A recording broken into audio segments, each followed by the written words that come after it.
A spectacular 360-degree view of the city awaits directly below you.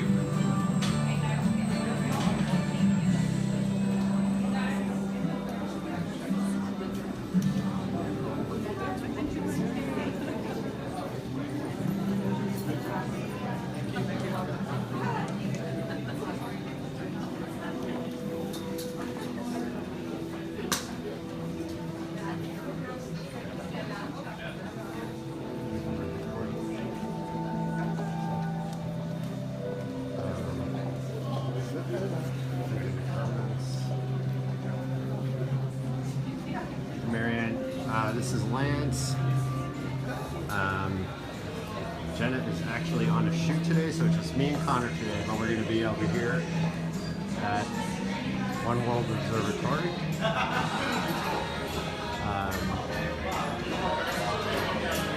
We're eventually going to get upstairs.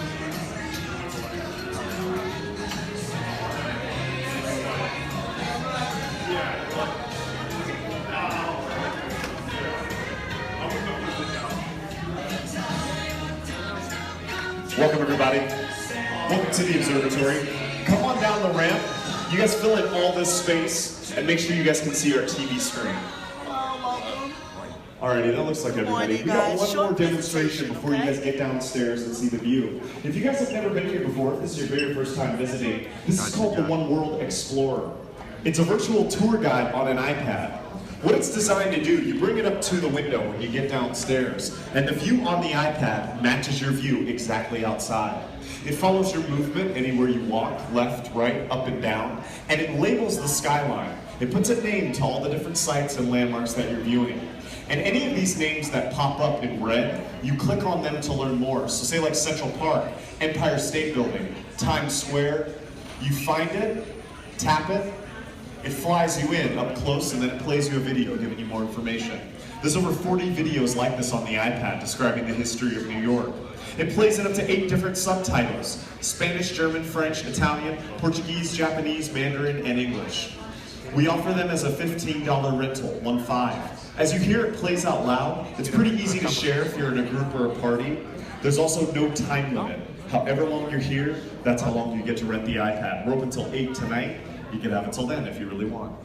So if you guys want to know what you're looking at while you're visiting today, come on up to our kiosk and we'll help you out. Thanks for your patience. Enjoy the view.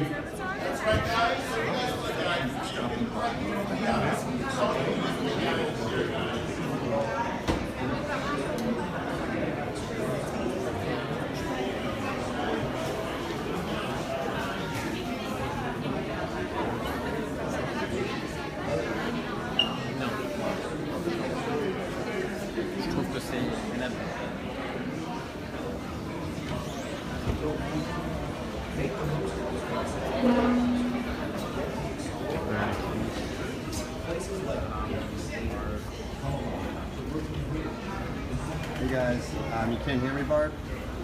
I've been far away. I'm missing the Cubs parade. Oh my gosh, there's a Cubs parade. Well, we missed it.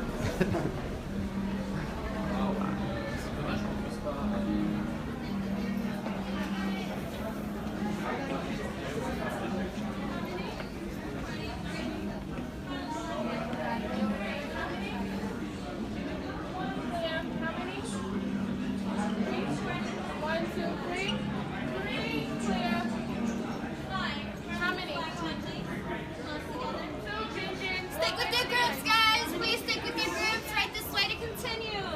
Hey there, guys. Everybody. How many? 2? No? Yes? No? No. Stay down. 2? 2, clear. She right here. How many? 2. Hi, right on the black line, please. 2, Jin. Go ahead, all the way down, gentlemen. Thanks. To the end.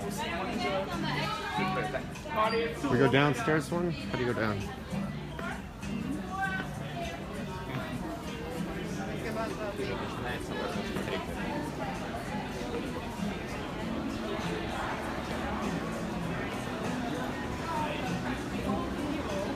Oh good, there's a cafeteria here. There's a cafeteria here.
Take it down so you can see going also.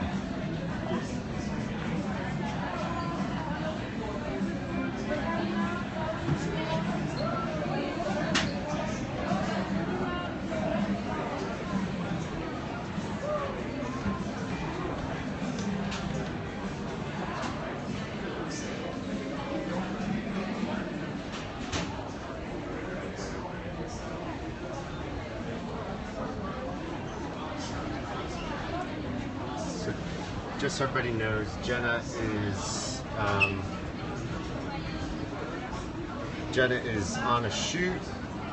So Connor and I are at the One World Observatory, and we'll be here trying to get all the views of New York. This is where we operate out of. It's a pretty amazing trip when you get here. So we'll be back. Feel free to make comments. We're going to be looking at the cameras though, so we make sure we get the best shots.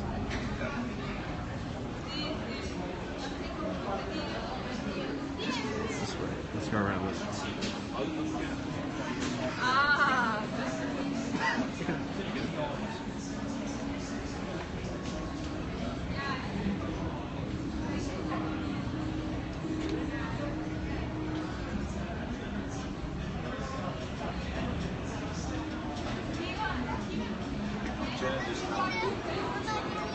Or Jenna's.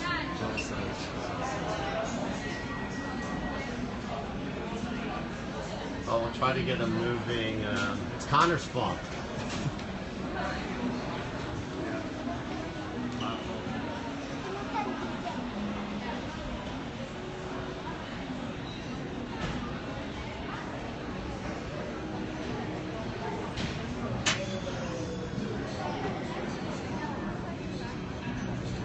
It's something like $40.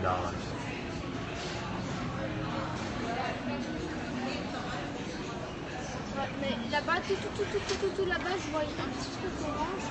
Mais tout là-bas, je crois que c'est plus une maison.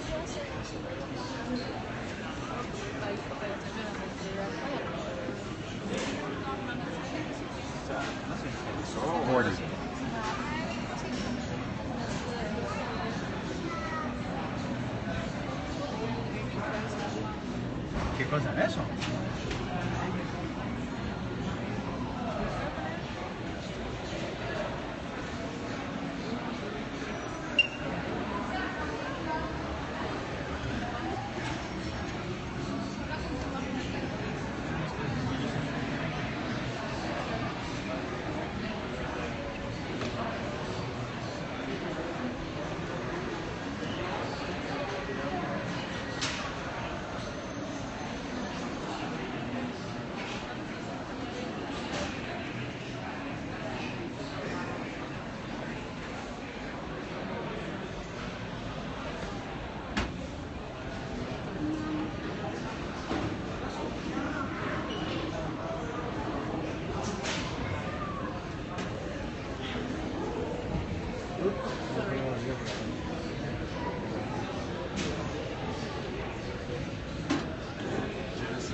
I'm not. Jenna, if Jenna wants to be in charge, Jenna. If Jenna wants to come here, I'm not camera ready, Jenna. You know that.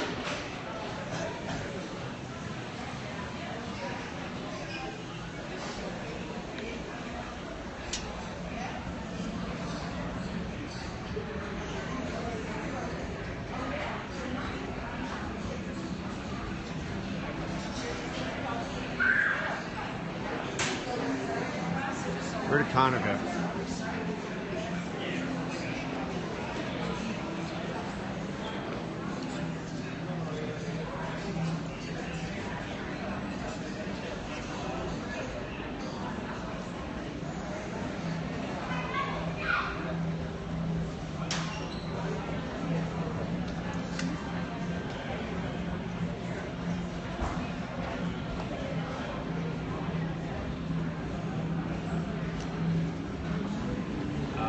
The date was good. Thanks for asking, Dylan.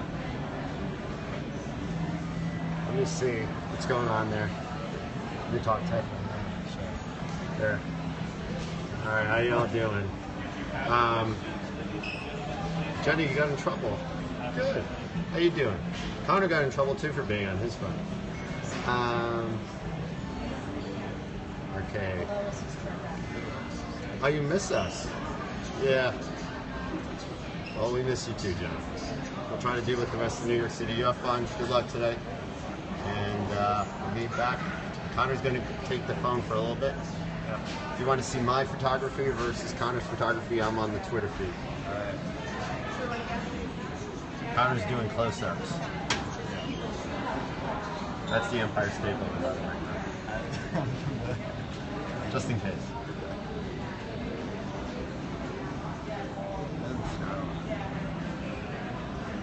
That's what I was.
Jenna is on a shoot today, so we replaced Jenna with New York City. She'll be back on Monday.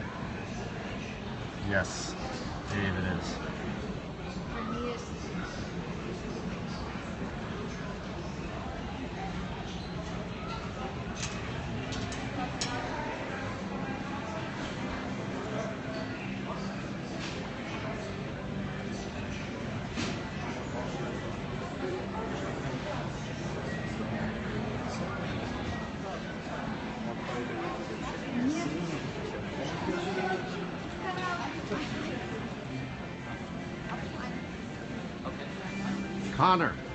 Connor.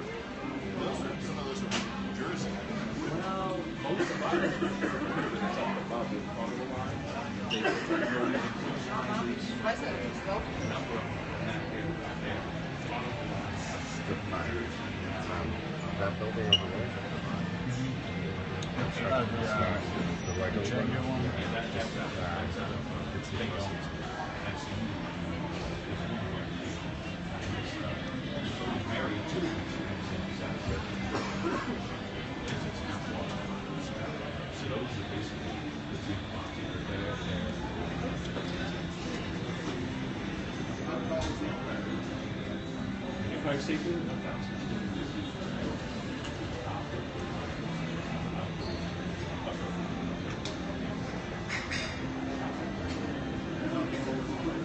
Right now, we're just yeah, the only reason it's different is this uphill from here.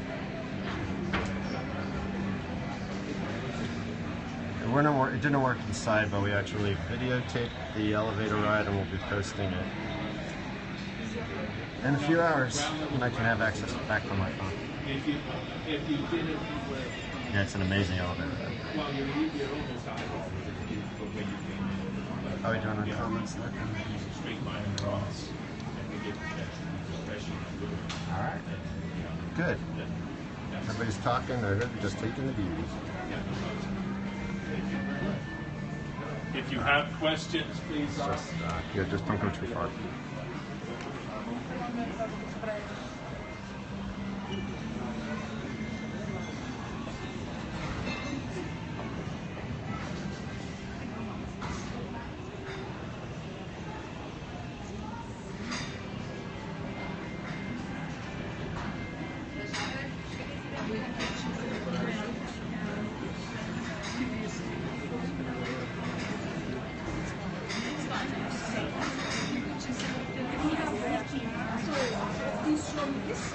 see out there in the distance, that's the GW Bridge. That's New Jersey.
Jenna is on a shoot. Central Park is behind that big building on the right, actually behind the Empire State Building.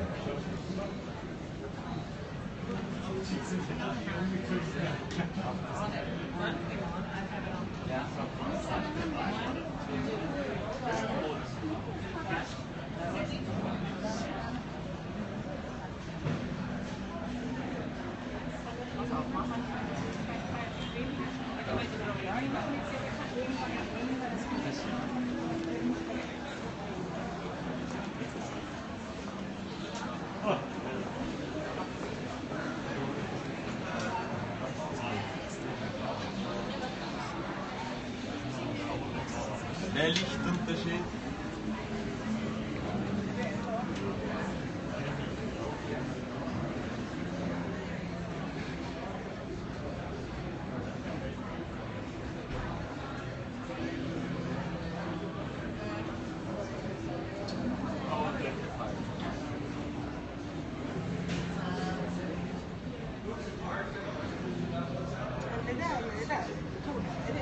Ja. Ja. Ni sätter ett par på. Det ser man ju från C-tåget och då ser man att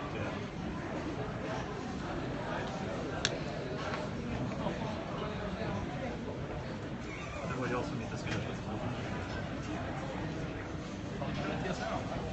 Nej, jag lämnar direkt. Du är ganska snabb på den här. Måste han stå här och grejer?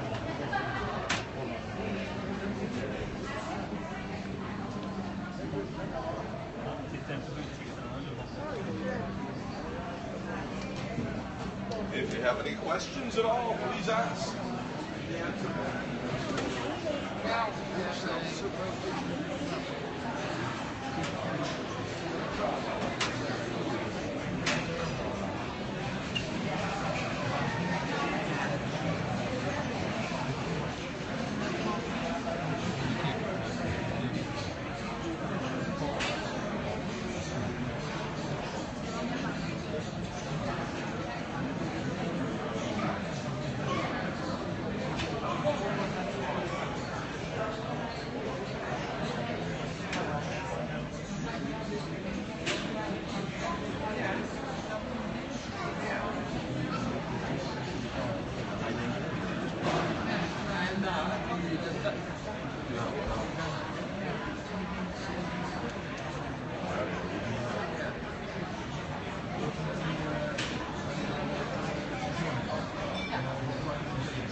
This goes into this.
behind the Empire State Building.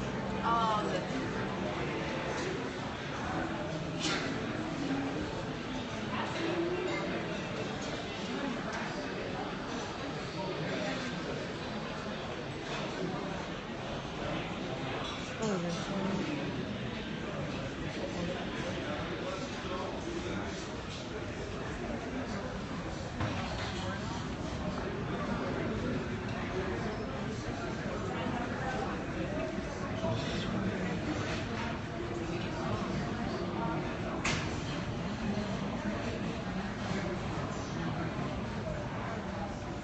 Yeah, because if you look over, if you're on top, you look on the satellite, it looks star-shaped. Yes, yes. Yeah, and it's not pretty.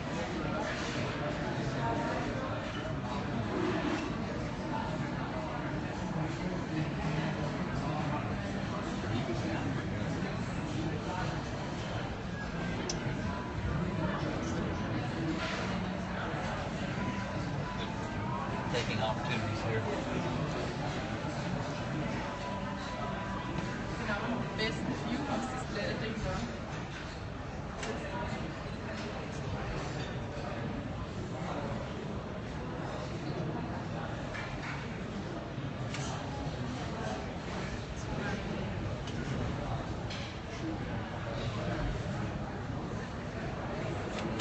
Zum Beispiel.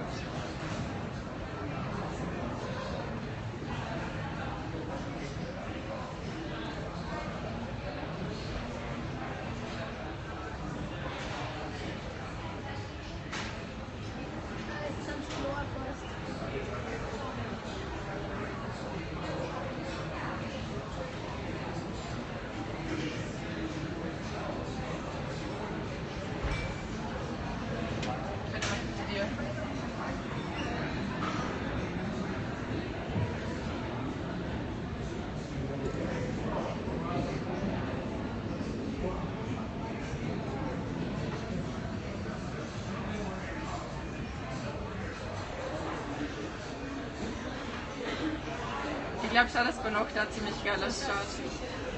Das bereue ich fast ein bisschen. Aber du hast das Empire. Ah, ey, das stimmt. Ja. Ich möchte jetzt gerne sehen.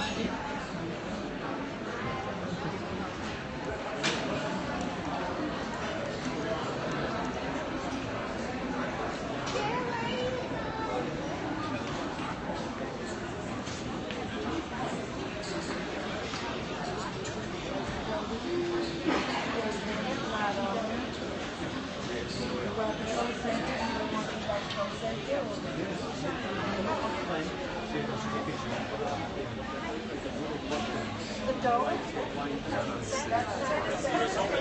That's City Field, right next to it. I can't see it. That's the new tennis center, the cover that they just built. Right.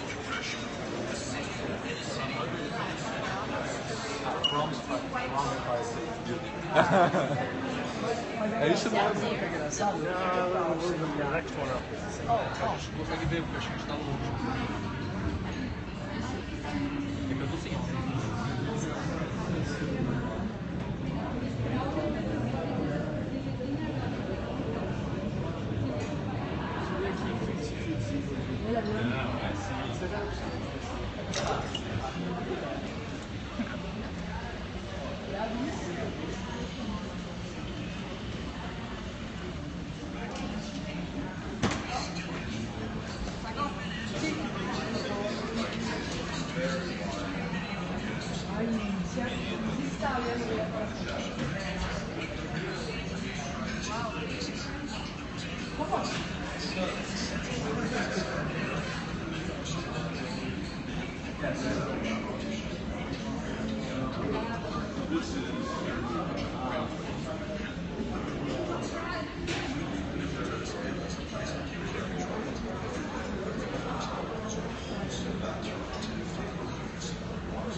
Calma.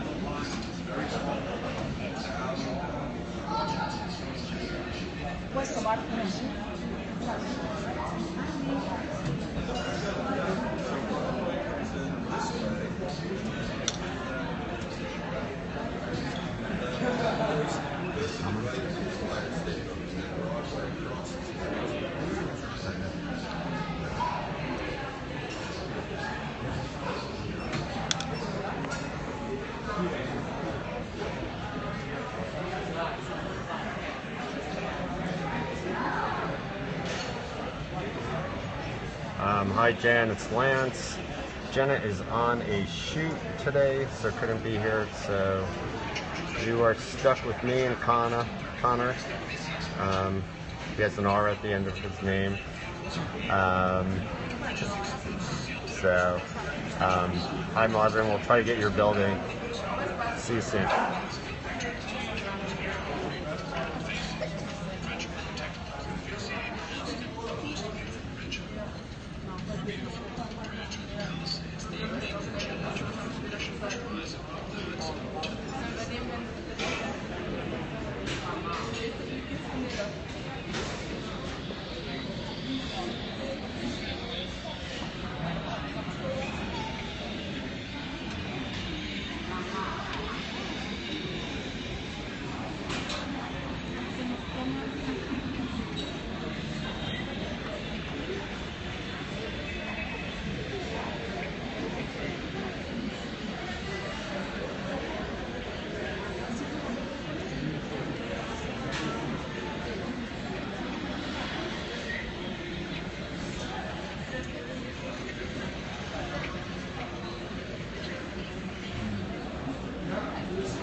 Però mamma, tu dici tanto che non sei sempre divertito se guardi là. Devo tenere sì. Però c'è il giubbettto.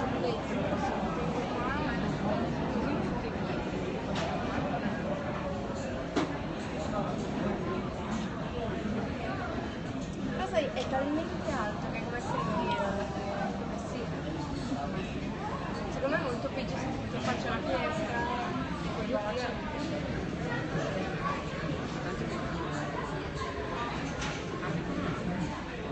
Madonna, non potrei. No, non potrei.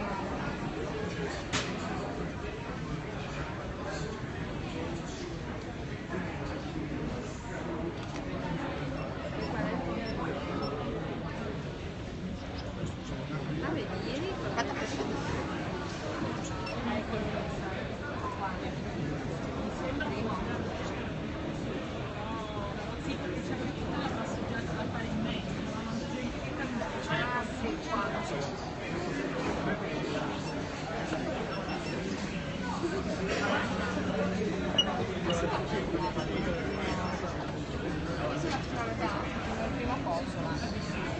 poi a metà è stata la e poi sono arrivati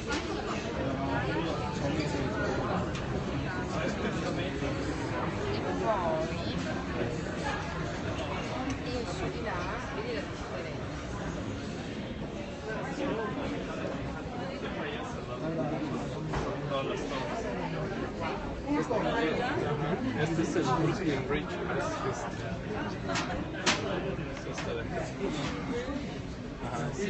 Pero ¿dónde están las torres? ¿Están lejos? Pues aquí. Estamos abajo de él. Están del otro lado. Sicilia. Sicilia. Mira. No, La gente caminando.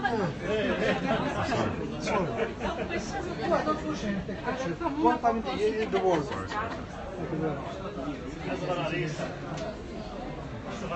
Merci, monsieur.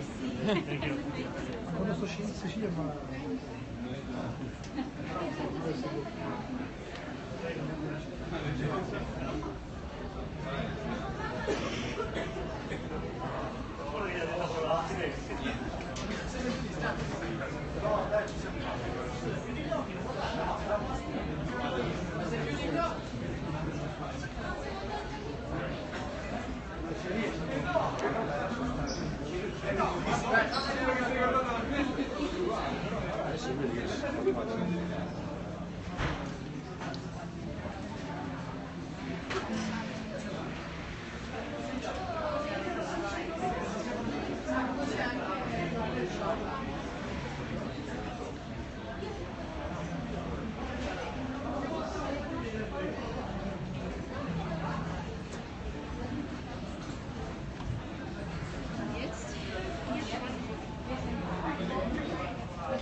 That's Stuyvesant Town.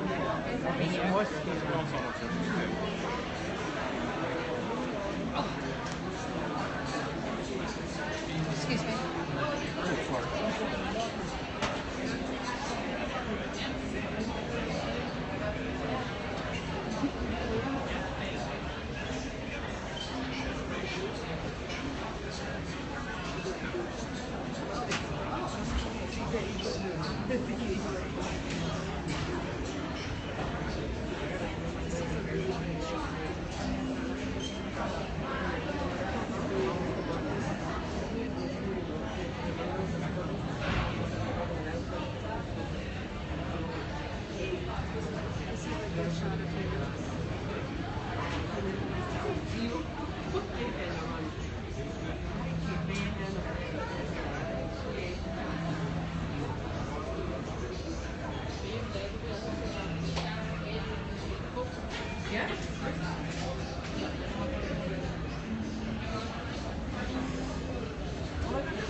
Sorry. Sorry, no, it's okay. I was just trying to get like a little...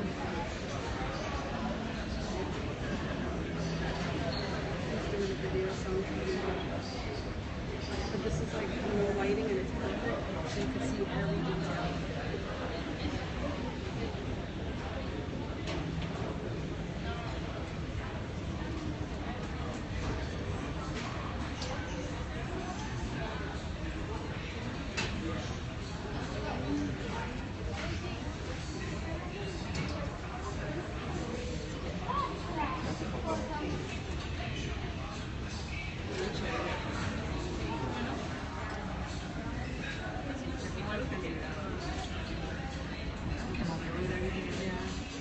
The only thing I don't like what it's doing, it's changing the color.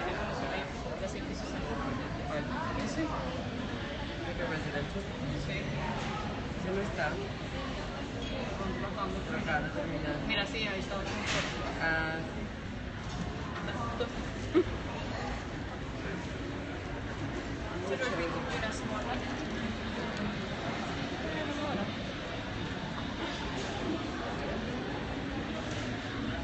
Churchill. So do you think one would just be doing here?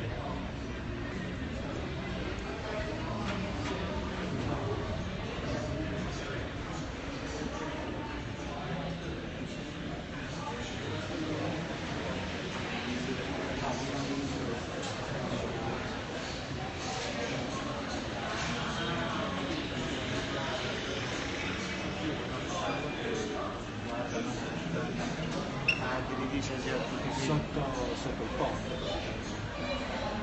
Diciamo adesso lì sotto il ponte ho detto che c'è un parco, sarà quello lì, che è tutto famoso.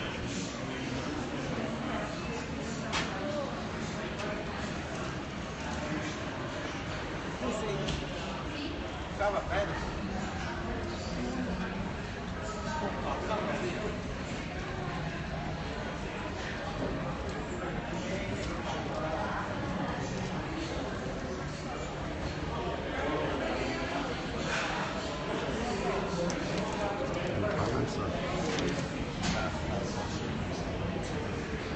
Hey Tony, it's Lance. We're at the One World Observatory. Jenna is on a shoot today, so we're doing this today. Take you over to One World. Hey Lauren. The brown buildings, I don't know. I don't know what. They were started. Oh, Spectrum.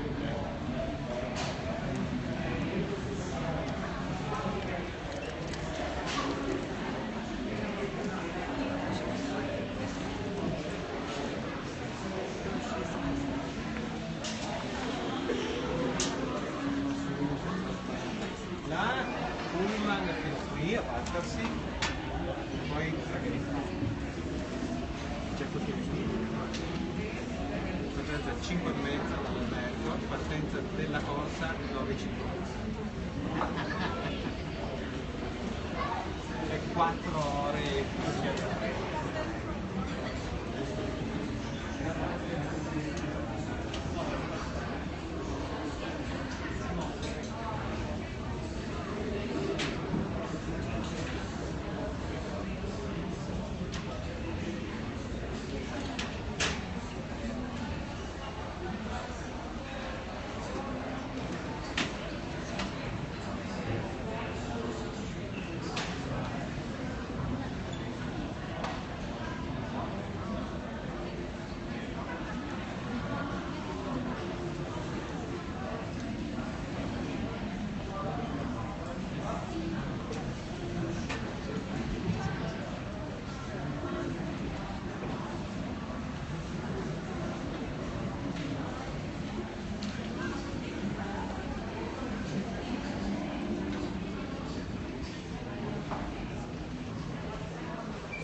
can always go somewhere. Staten Island Ferry crosses New York City Harbor, totally free, wonderful view of the Statue of Liberty, of the Brooklyn Bridge, Governor's Island, the Verrazano. It's a great way to see New York, and New York really should be seen from the water. So right out there, you can get this ferry for free. Now I noticed I haven't mentioned anything out the windows yet to the right. Okay, right out there, we're looking at the Hudson River, named for Henry Hudson. He showed up here in 1609. And across the river is not New York City anymore. We've got New Jersey over there. You're looking at Jersey City. Beyond Jersey City is Newark. If you came into Newark Airport, you were actually near New Jersey.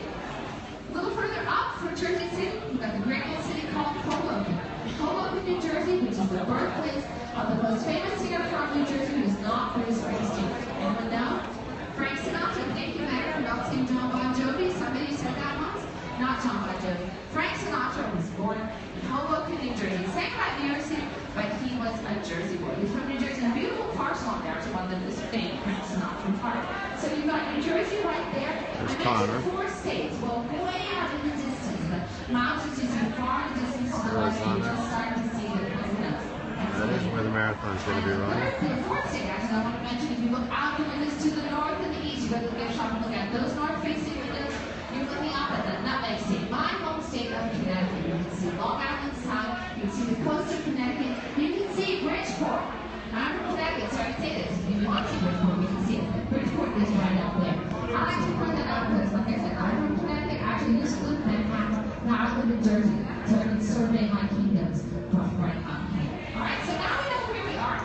Let's dig a little deeper because we've got all this information. I'm ready for this little map. This map has little hotspots here. These are touch points. These are interactive. So if somebody picks one of these, I'll tell you all about it. Who wants to be my volunteer? Who wants to come up and do this? Come on, I need somebody. Now, if you know Frank Sinatra, you just have to touch the screen. I need somebody to do that. I will pick somebody. I will drag somebody out of the audience. All right, sir. Come on. Where are you visiting from? Germany. Willkommen. What's your name? Gabrielle. Willkommen, Gabrielle. If you would pick one of these. Perfect. And another time right there. Just touch right there. Dankeschön. Thank you, Gabrielle from Germany. You picked Washington Square Park. All right. Round of applause. I put him on the spot. Yay, Gabrielle. All right, you can go back to your spot. Now, you picked Washington Square Park. This is a great park. It's one of my favorite places to visit in New York City. It's right in the heart of the Greenwich Village. Now, this is a great choice, Gabrielle, because you're facing south. Washington Square Park is on the north side of the building, so you have to walk all the way around. But thanks to you, we can see it right here. Now, Washington Square Park is in the heart of Greenwich Village. Use this as your jumping off point, okay? And as you go to the park, that archway there that was placed there to commemorate George Washington's inauguration of the first president right here. If you stand and you back to the fountain and you face the archway, you're looking up Fifth Avenue, you get a great view of the Empire State Building. That's a perfect photo op. If you turn around and walk a little bit to your left, you will see this building. So you get 2 New York City skyscrapers right there, and use it as your jumping off point to explore in Greenwich Village. But we can still explore more because St. Paul's gives me a lot of things to talk about. I've got all these different hobbies and all these different things to look at. Anything from running business to our parks. We've got a little New York City history coming up too. It's called Pre-Calvary. But if we start with the parks, we continue with parks as well. If we look here, we can see how many parks, well, just a few of the parks that we have in New York City. Because it may look like a concrete jungle, but we've got a lot of green space. Right up here, we can see Battery Park. You can look out across the river to Brooklyn Bridge Park. You can see Prospect Park, Greenwood Cemetery, yes, that counts as a park. Washington Square Park. But of course, I think the jewel in the crown, one of the most famous parks in America, if not the world, is Central Park. So, our marathoners, you're going to get to know Central Park really quite well. That's the end of the marathon when you're running through the park. I go there with my family, we like to cheer people on, and that's when you're coming up to the last gasp. When it was the last gasp, we're trying to be ready to lift people up. You can do it when you're in the park, you know the end is in sight. And this is the most beautiful place to end it. Because Central Park is a work of art. Now, Central Park is right in the heart of Manhattan. But the city grew from the southern point going up the island. There were no green spaces, and it was getting more and more crowded, more and more densely packed. By 1858, they decided, well, we need to have a park here. And so they 10th Street, 8th Avenue, which is called Central Park West, to 5th Avenue. That's 843 acres of beautiful green space. It's all landscape, it's all man-made. Who's been into Central Park? Have you guys been to Central Park?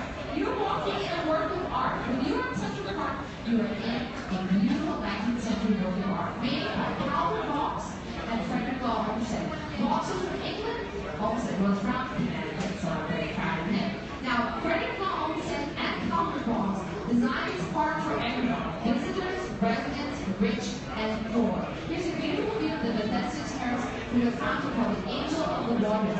This is at the end of the only straight road in Central Park. The Central Park was designed to take you away from that rigid grid on all the busy streets of Manhattan. So what you have is this one straight road, but it's set at an angle. It's not following that grid pattern. Everything else twists and turns. And Bethesda Terrace and the beautiful fountain are right at the lake. The lake that we have in Central Park and all the other water features, these are all artificial. And they're actually hooked up to the New York City water system. They can turn the faucets on, and they can turn the faucets off to top up the water or to drain it as needed. You can rent a little boat, go out to the lake. You should do that. It's a beautiful day. The foliage, the colors are at peak because the park is beautiful all year round. We have a bright pinks and whites and blues and yellows in the springtime. In the winter, you like the fresh snow, you can ski, you can go sledding in the park. But my favorite time is right now. In the fall, and this weekend is peak foliage. This is the best time to go. The best place to see gorgeous fall foliage in Central Park, go to the Great Wall and go up to Belvedere Castle. Belvedere Castle is the highest point in Central Park. You're looking over the Great Wall. There's a wonderful nature center there that lends you a pair of binoculars so you can go bird watching in the park. You see all the red-tailed hawks, peregrine falcons, and all the regular birds that you have in Central Park. So definitely check it out. Definitely take advantage of that. Let's see what else you can do in New York. Our list here, the buzz gives us information about it. And here's some things that are happening. So, talking of the park, right there in Central Park, toward the southern end of the park, right near the sheep meadow, where the finish line is for the New York City Marathon. Tonight at 4 o'clock, we're starting at 4 people line up. They're going to have the opening ceremony for the marathon. Previous marathon winners, some of the runners are going to be there. They're going to be what they're called the Parade of Nations. All the different countries that are running the marathon are going to be represented there. So you may want to check that out. Totally free right there in Central Park. So, lots to see, lots to do. I can give you lots of information about it because we've got lots of great people here. In fact, we've got over 8.5 million great people from all around the world who make their lives right here in New York City. They all make one of the most dynamic and one of the most diverse cities you'll ever visit. You know, it's really no wonder they call the city that never sleeps. So today, on this beautiful, beautiful morning, we invite you to be inspired by your visit to get out to explore our city. Walk around the village, walk up and down our sidewalks, meet some New Yorkers, check out Central Park,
Sorry, we do it in portrait.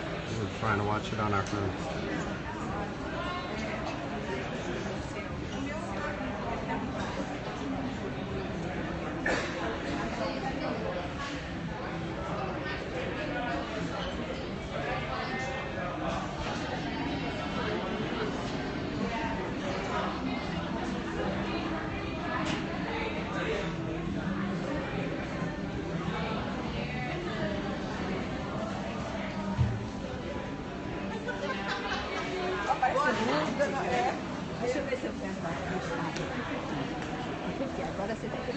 Any comments? Jenna wants to do some crouches. Some crouches. She said just 50. That's it. But keep the camera steady while I do this.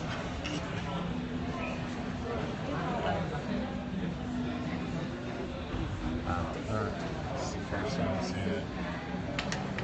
Might be, I'm wondering if we might try this again. See if you might be trying to get back on the Wi-Fi maybe.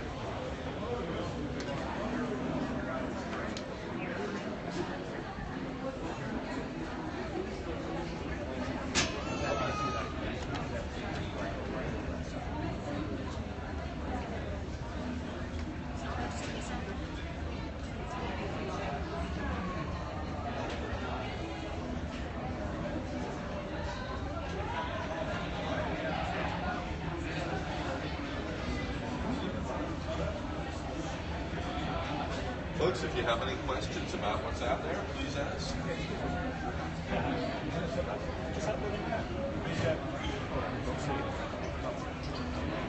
Yeah, that's a big complex that was the New Jersey Medical Center, and now it's mostly condominiums, residential, just in the past few years. Big complex. It's one of the biggest hospitals in America. We're doing the opposite marathon conference. Is that Fort Wadsworth over there in that direction? It's Fort Wadsworth is right at the water, right by the tower of the Verrazano Bridge. So you'll be coming up basically just on the Staten Island side of the bridge, and then you sort of, there's a road that sort of loops around onto the entrance of the bridge itself. So it's all uphill until you hit the middle of the bridge. Right? You'll warm up. It's going to be a chilly morning out there, yeah. So, but you've got all these bodies around you, of course. It should be a windy day. Windy day. Yeah. Usually, wind mostly comes from the west here, which is not bad in terms of the marathon. It's not going to help prohibit too much. The lead runners are the ones who have to worry about that. But the temperature should be just right. Yeah. Because the vision doesn't look that steep from here. Clearly it is. Pretty steep, yeah. Nice smile. I've been over it on bicycles and on rollerblades a few times. And it's a substantial hill. A little bit of downhill. Substantial hill. But then it's all flat. Not the whole route, but Brooklyn is almost all flat. It's near the waterfront. And I'll be out on 4th Avenue in Brooklyn. So the route is a lot better than 4th Avenue. I'll be in about 6 or 7 pictures. Share you guys on it. Some of my colleagues are doing it. None of my friends are doing it this year. But it's the best spectator sport. It really is. It takes hours for all the runners to pass one spot there. And people are fresh enough there where they're all, hey, woo, you know, the girl stand, right? It's a little different story in mile 24, right? And along the route, there are bands that play on the course. There's one band, I hope they're out there.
parece que fueron internacionales.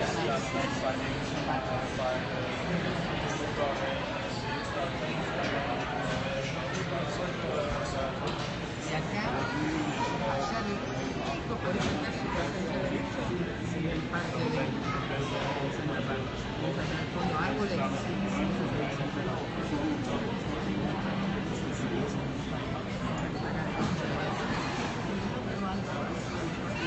El de atrás, no sé qué es.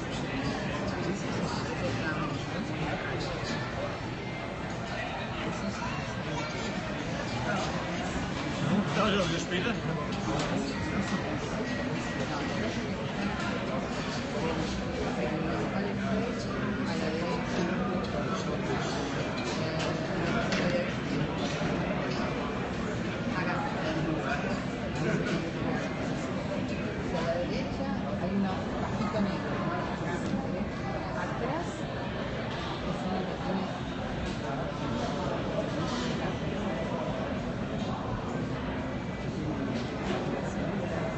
A la derecha del servicio.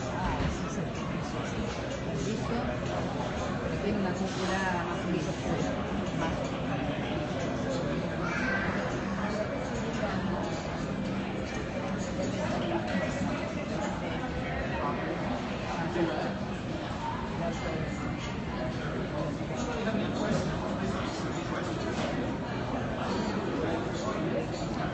Acá abajo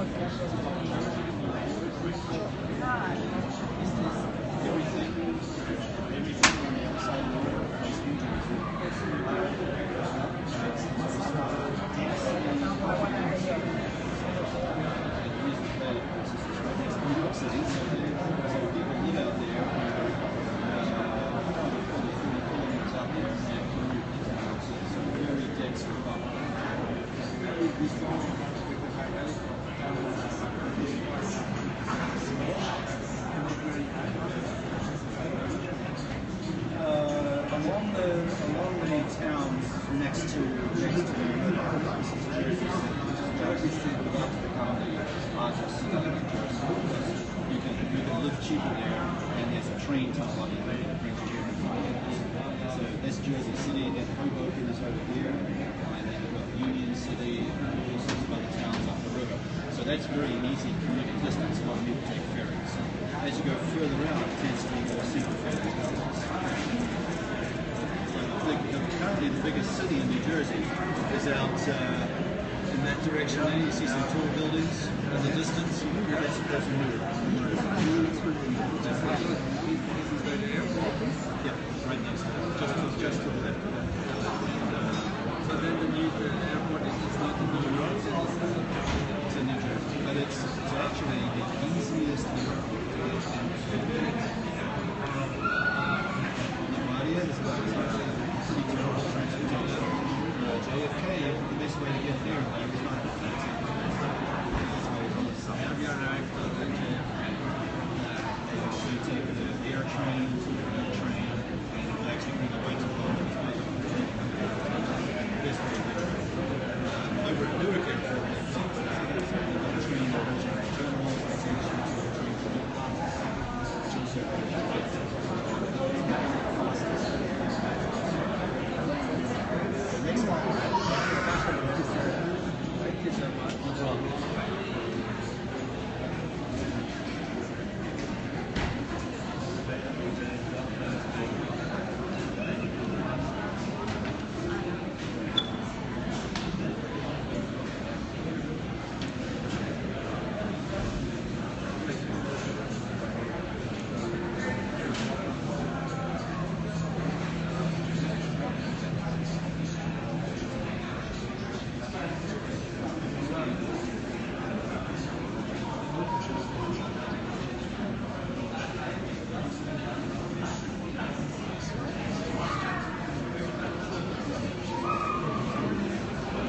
parc on le voit pas.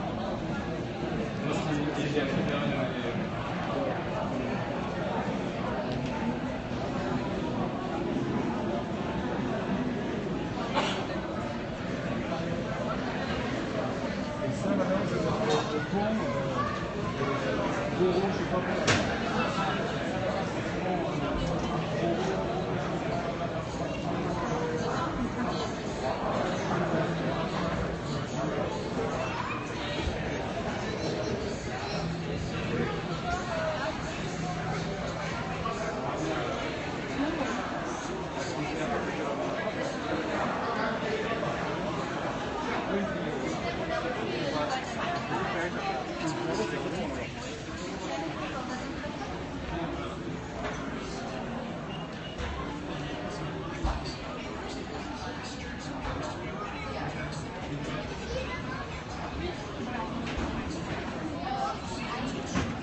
Entonces, si es que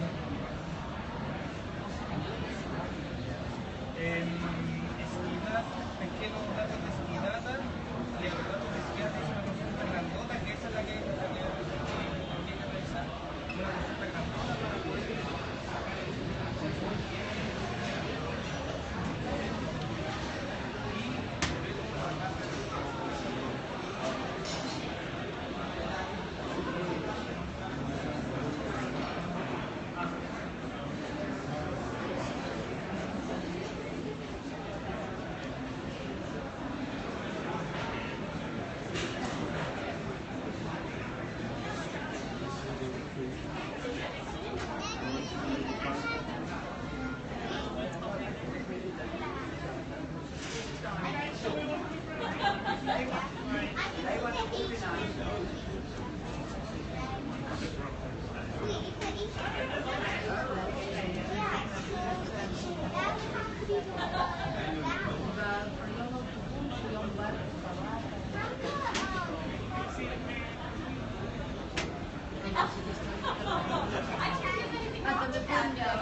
Sì.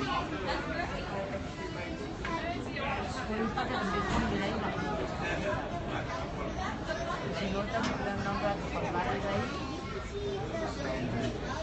No, però jo crec que més a prop que res d'allí està.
Michael.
St. John, 4 hours up here.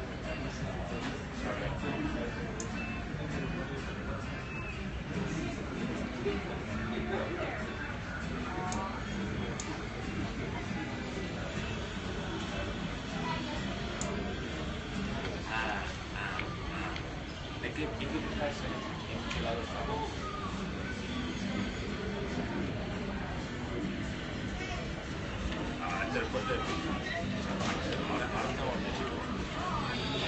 Ahora sí que 5 minutes to get there. And then that comes después de demás.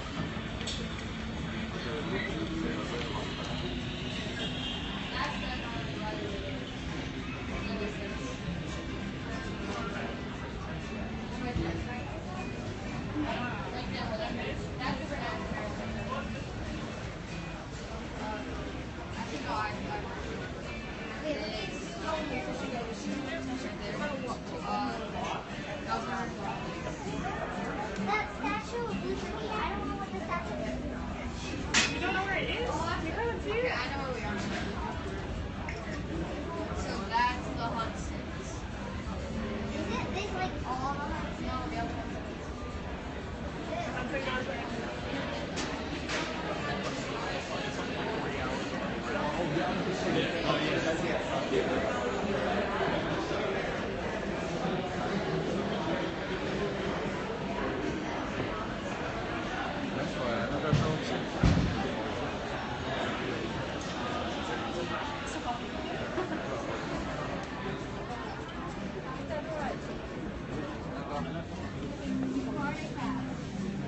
Can you get shot?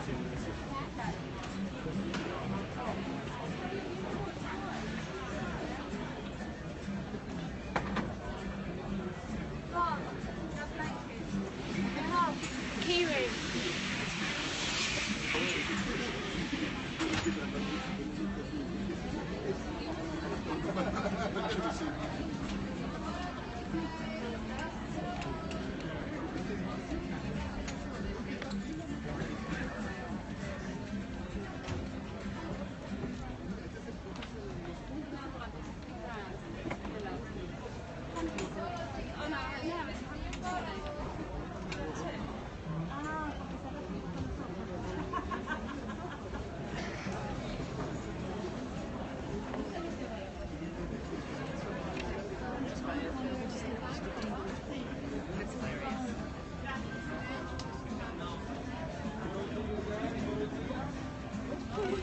That sounds sick.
Oh yeah.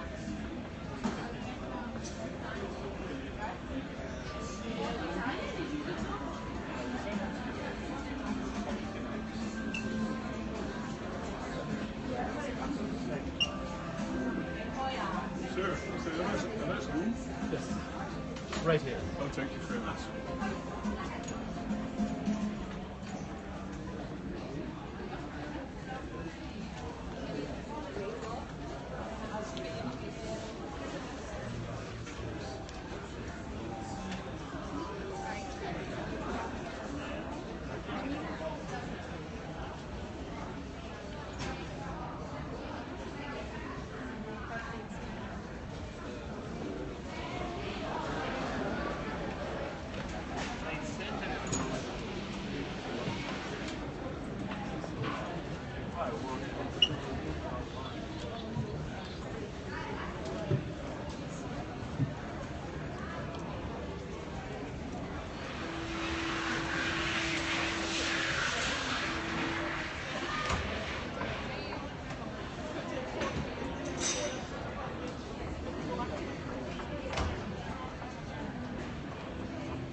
Somebody told me it was busy today, but it's not nice out though. It's Friday. And last weekend it was kind of a dub. It was raining last week? Friday it wasn't that nice. Right?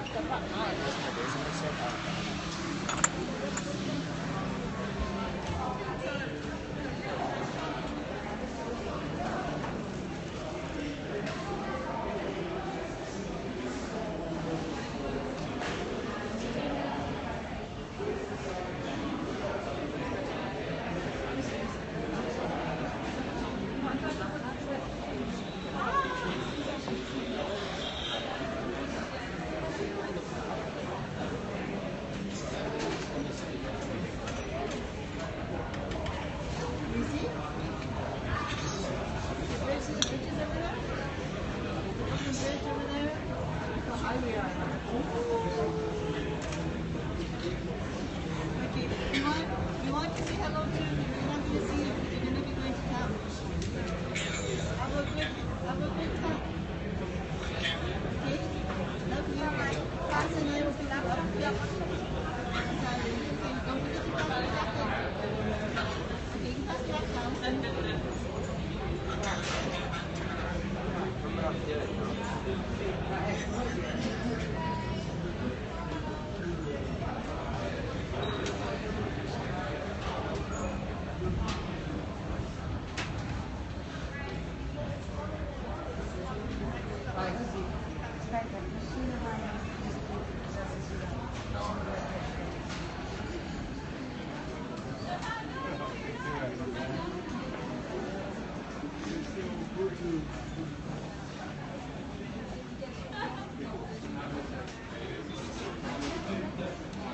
No, that was so cool talking to you. Well, I suspect we won't have any questions, but if you do, is that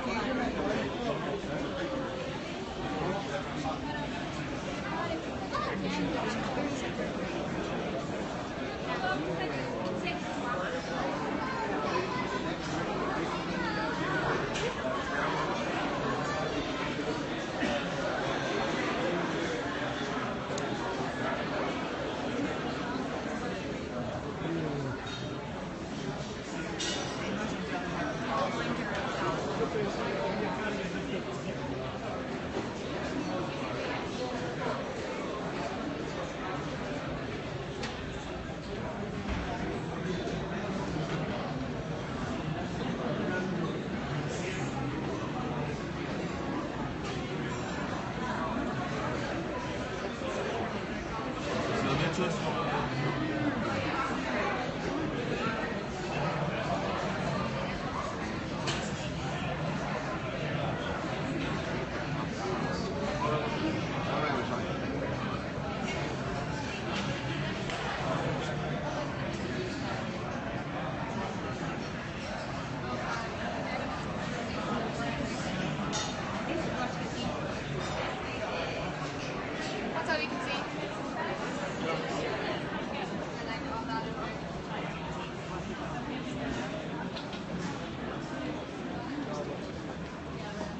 It's here the city became economically successful, great water transportation, protected area for lots of ships and port facilities. So by the 1850s, New York was the second busiest port in the world, next to London.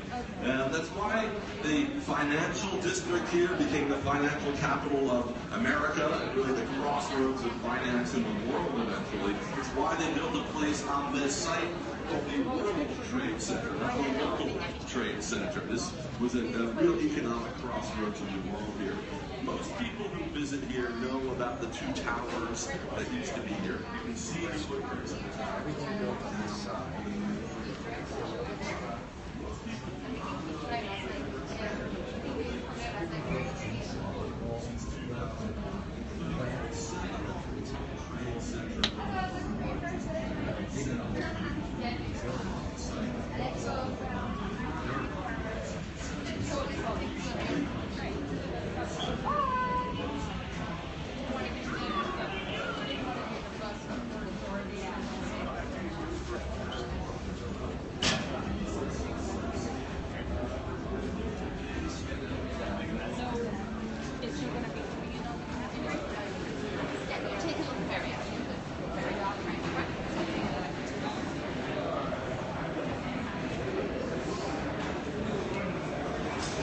We're now at the favorite part of our show. Where is Connor?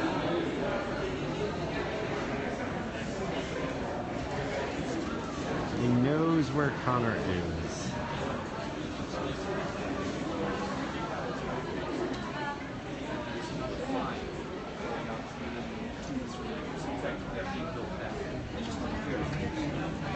Two of them are going to be condominiums, so combined. Yep. Place called Hudson Yards. No. No, this is not Donald Trump. This is groups of real estate investors money into huge developments. Like for instance, over here on the left side, you see there's a glass tower by the Hudson River with a triangle on top. There's 10 Hudson Yards. Photo tickets, guys. Check out your photos. There's a 28-acre development. They're covering over some of their train yards, and there's going to be 17 million square feet of office, residential, and commercial space. It's the largest private development in the industry. So they're, New York City, he's involved, he's got, I can name about 10 buildings with Trump name on them. You start talking about these really super expensive developments that's beyond the capability of any one person. If you go up that way, there's an elevated part of the High Line that actually takes you around this development.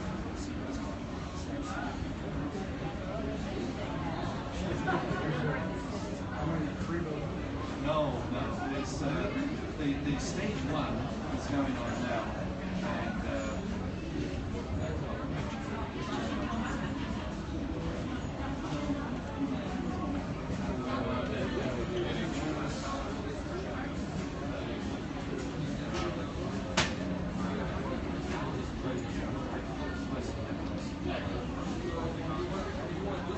so here's land. So the tower you can see that's 10 Hudson Yards. There's a huge shopping mall going up right next to it. Over here, 13 Hudson Yards. It's going to be all the Empire State Building. These are all commercial buildings.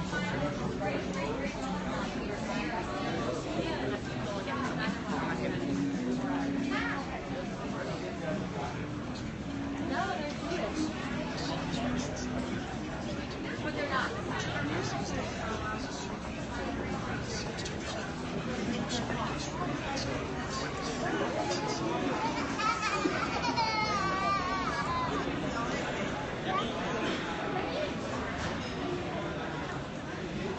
Most of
2018. On our east side will be World Trade Center Building 2, taller than those. So 4 towers on the site. Number 4, 3, 2, and then 1 will stay the tallest here. They're waiting for a major tenant to sign up for Building 2 before they continue with the construction. It's just a little over ground level right now. So if you know a big company that needs lots of room, Hey Connor. it's going to take years. I've been looking for you. That was me. Not you. Okay. We need to charge them. You're probably going to need to charge. We're down in the area being opened in 2011 for the 10th anniversary.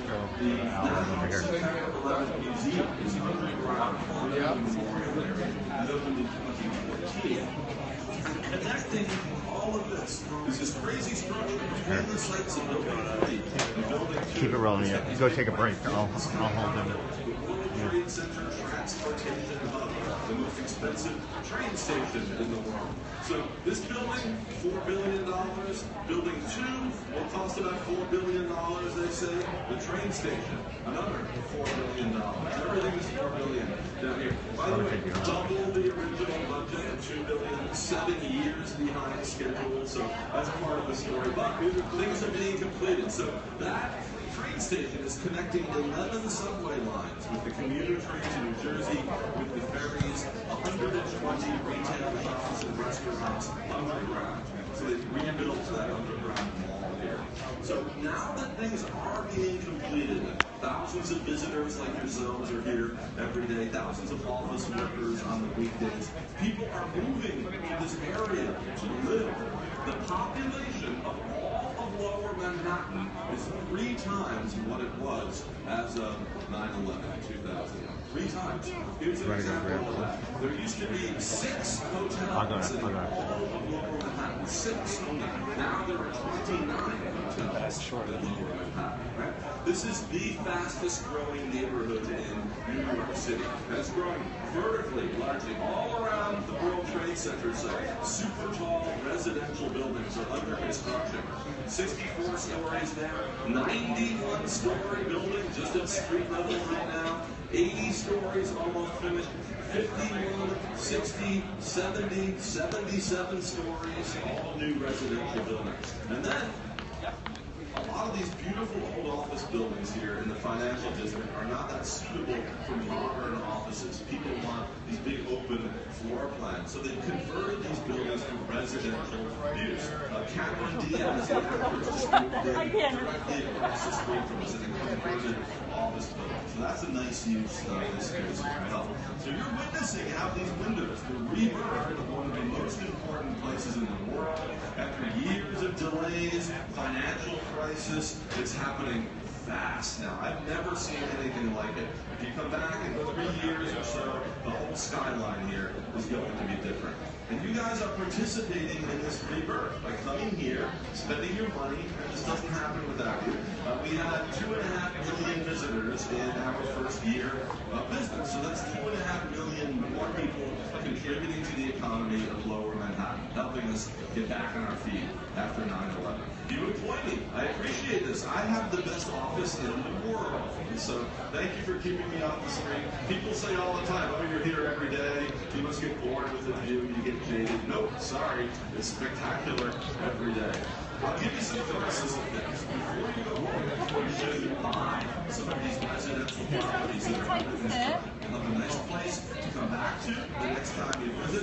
Manhattan hotel rooms are tiny and really expensive, right? So in the building behind me, between $4 million and $47 million will get you a nice place. They're almost all sold out though. A cheaper building, the Four Seasons Residences on the east side, 80 stories, almost ready for occupancy, between $3 million and $40 million for a place that's still available there. There's a building to our north with 104 condominiums. The average price is over $30 million. Okay? So this is another part of the story. This is all really expensive stuff.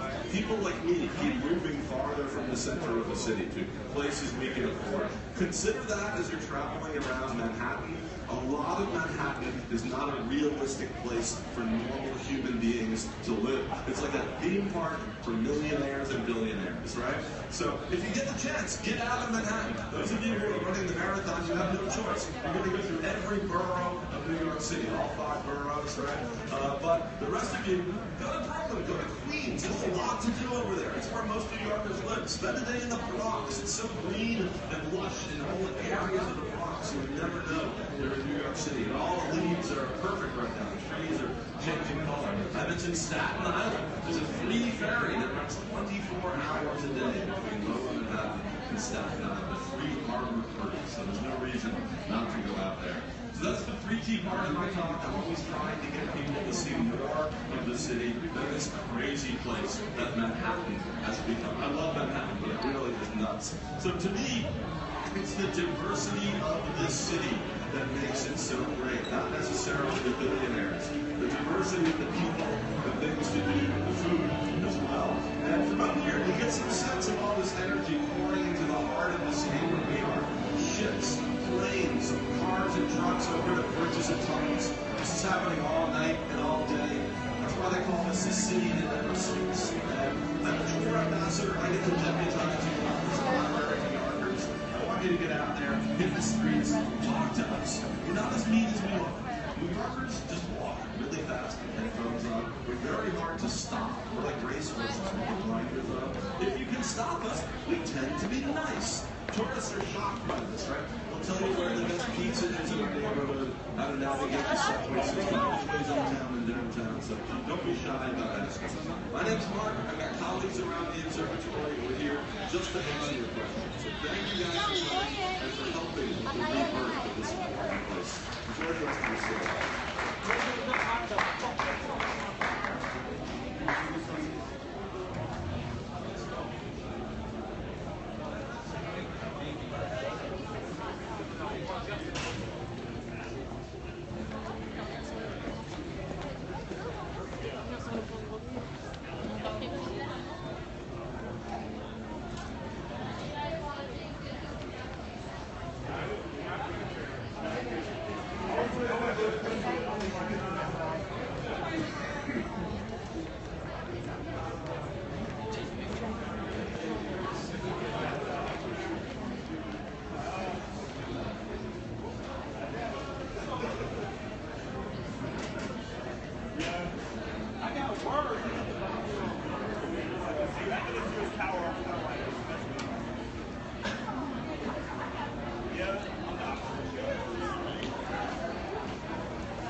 I'm like, yeah, I think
igual, la de Javier Ramos como responsable de comunidad.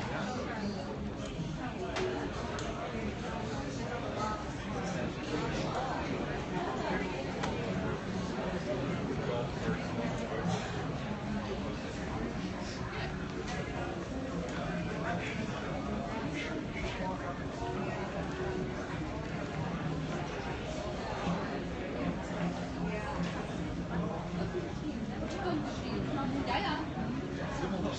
Das heißt, wo war die denn? In welcher Straße? Wollen wir hier mal waschen? Ja.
Well,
Margie Burns is on your corridor, and Corey and Jamie were best friends growing up.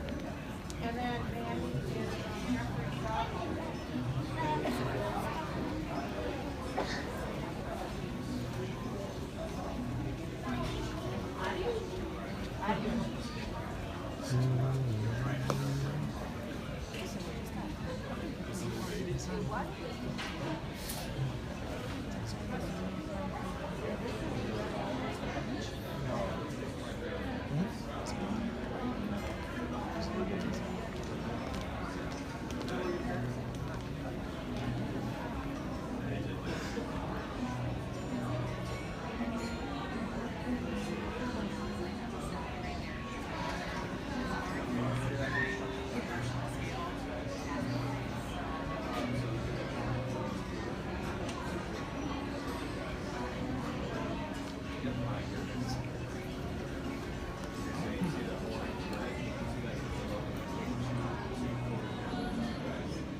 Yes, John. I'm gonna move once my phone is charged.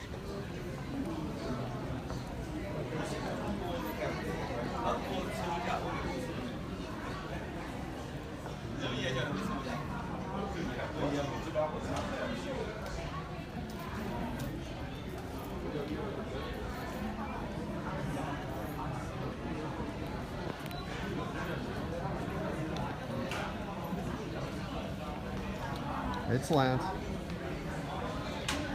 Sound different when I'm high.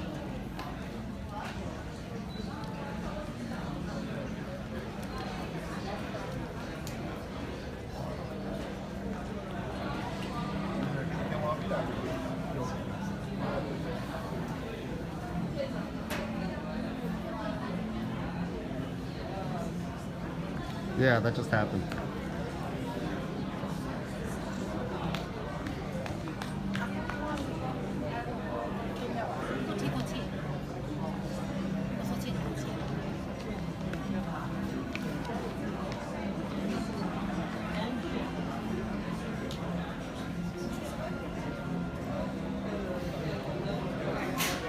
Scared, I don't know. You're probably saying 300 yards, we just travel or 200 yards, whatever I hit it, 250. Probably bounced that pretty far.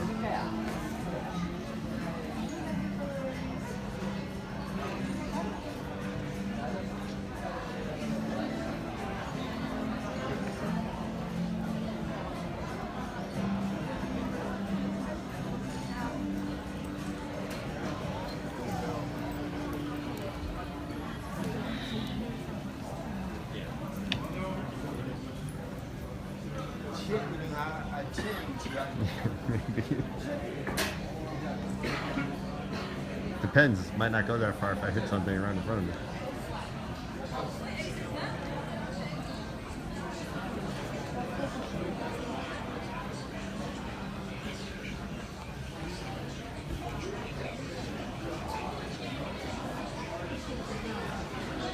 That would be interesting.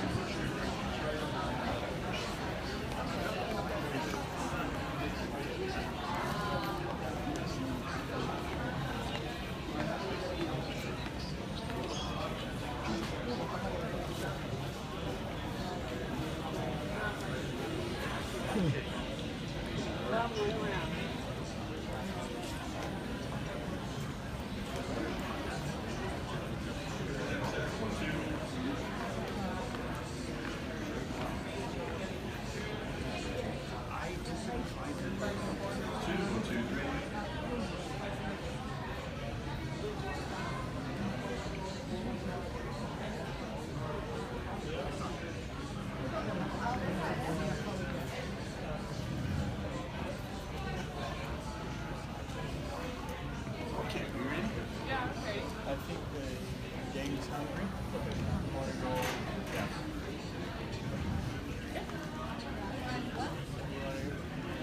Go to the tavern.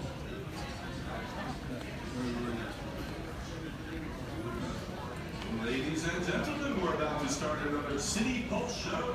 A show about New York City. I'll give you some recommendations of things to do during your visit, and I'll be taking questions afterwards. I'll show you some dazzling images here, I can promise you that. City Pulse show's about to begin. Join us by the big ring of video screens on the south side for a show about New York City. And I'm going to join you guys on this side for a minute, and we'll get acquainted. Welcome everybody to Observatory. You came on a perfect day. The visibility is as good as it gets. And I've been here since before we opened, so I know how good it gets up here. My name is Mark. I'm a tour ambassador here. I live over there in Brooklyn with 2.6 million Brooklyn nights. Any New Yorkers here? New York. It's good. I like that. Anybody from far away? Not from the area. Yes, so kind of where are you from? Italy. Where in Italy? In Torino. Yeah. Beautiful. I've walked across up and down Italy 4 times. Yeah, a long time ago. Now I'm just full of your food now, right? Anyone farther away than Torino, Italy? Somebody is. I know we've got Aussies in the house somewhere. That's awesome. We're hoping that the movies here inspire people from all over to see more of the city. Now, the marathon runners on Sunday are going to see a lot of the city because they go through all 5 boroughs of New York City. So who's running the marathon here? Yes, we have one up front. Young man, no? Are you sure? No, not running the marathon. Someday, right? You have the shoes. Maybe a little bit. Mini marathon, okay? Somebody who's running a marathon. I see a lot of running shoes here. There we go. Only one. You're going to win, obviously, since you're the only entrant this year. So the marathon starts in Staten Island, which is part of New York City, way over there. It looks like part of New Jersey, but it's not. And it goes over the Verrazano Bridge at the start. The runners will warm up by going uphill there, and then down 4th Avenue in Brooklyn. It's pretty flat there. I'll be there at 4th Avenue taking photos. I'm a photographer, and it is the best spectator sport ever. The runners, if you're a runner and you don't have your name on your shirt, your jersey, put your name there. Everybody will cheer for you. It is fantastic. Yeah, and it takes hours and hours for all of the runners to pass one spot. It's an amazing sight and very inspirational as well. So if you're not participating in the marathon, try to get out there somewhere along the route, right? You have choices in all 5 boroughs, and I like them out here because they're still pretty fresh. Right? Yeah, they're cheering also. Mile 23, 24, maybe not, maybe not so fresh. But if you can, get out there and cheer them on. It's a really wonderful thing. They also bring a lot of money into New York City. We love the marathon here, right? So, what is this thing behind me? This is a very large device to help us explore the city. This is unique technology in the world, built just for us. It's called City Pulse.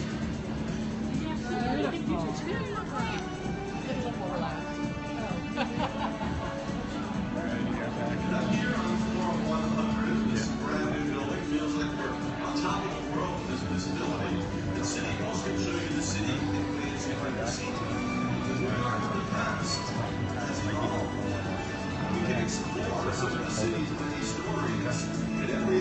I've got both photos. by dynamically navigating to its every corner. I can even show you what's happening right now. Live Twitter feed. People are sending us their information. What's happening out there?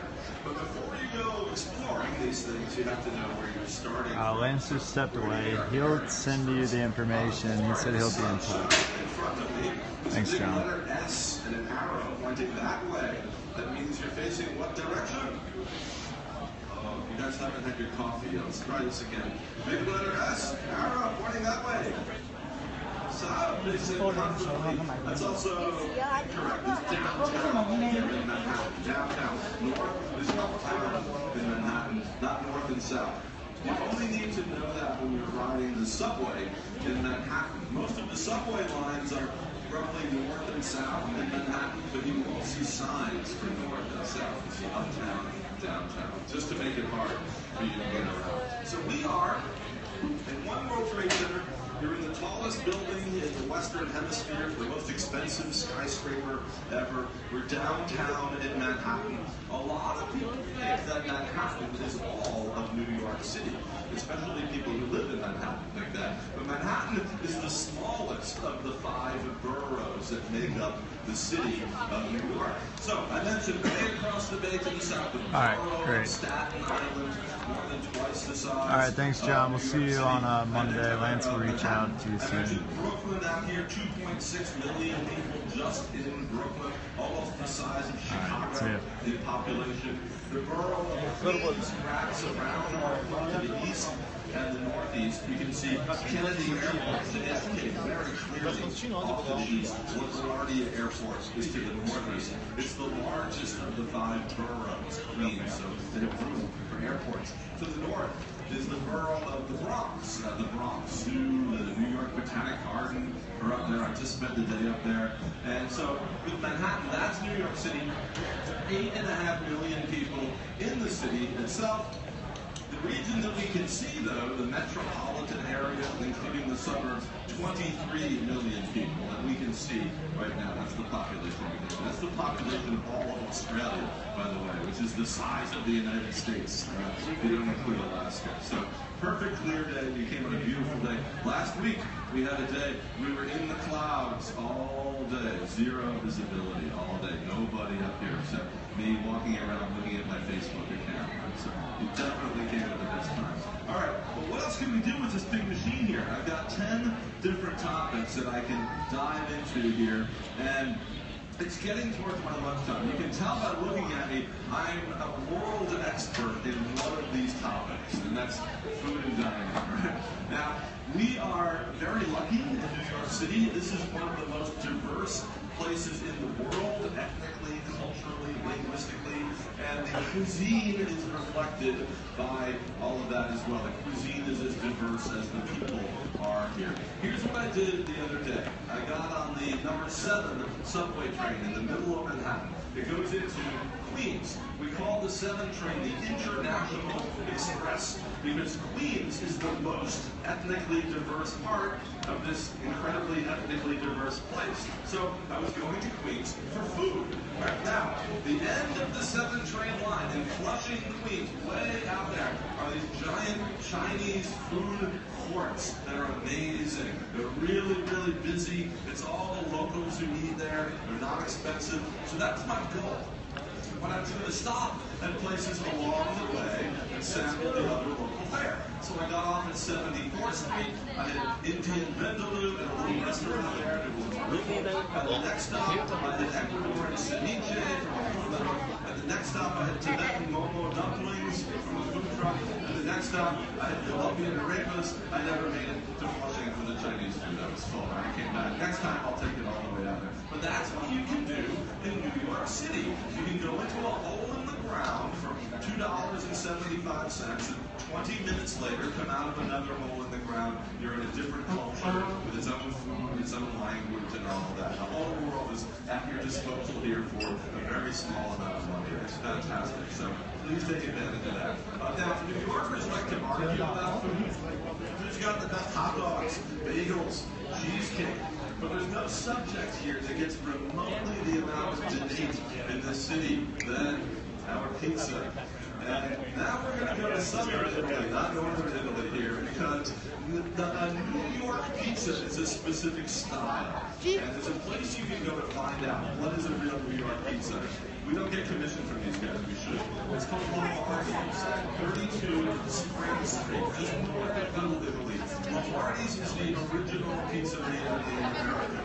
So Gennaro Lombardi came from Naples, in Italy, Napoli, and in 1905 set up shop on Spring Street. Lombardi's is still on Spring Street. So the New York pizza is a Neapolitan pizza. It's from Naples, and that means it's a very thin crust. It's a round pie. All you have to add to the dough is tomato sauce, mozzarella cheese, little olive oil. You bake it very quickly in a very hot oven. That's it. This is peasant food, right? This is not originally meant to be some kind of a big gourmet thing. So why do people say, oh, your best pizza here in New York is as good as anything in Italy? First of all, I'm not so sure about that, but a couple of things. Most of the pizzerias in New York are not trying to make the best pizza in the world. They're just trying to sell stuff as fast as they can using cheap ingredients. And it's always kind of satisfying. That combination, right? Bread and cheese and tomato sauce. I'm a bachelor. A cold slice of pizza in the morning is sometimes the perfect thing. Right? But the people who make the really good pizza, there are almost 2,000 pizzerias in New York City. Almost 2,000. Right? That doesn't include New Jersey, which is very Italian up here. It doesn't include Staten Island, right? So the people who make the good pizza do it because they care. They spend the time.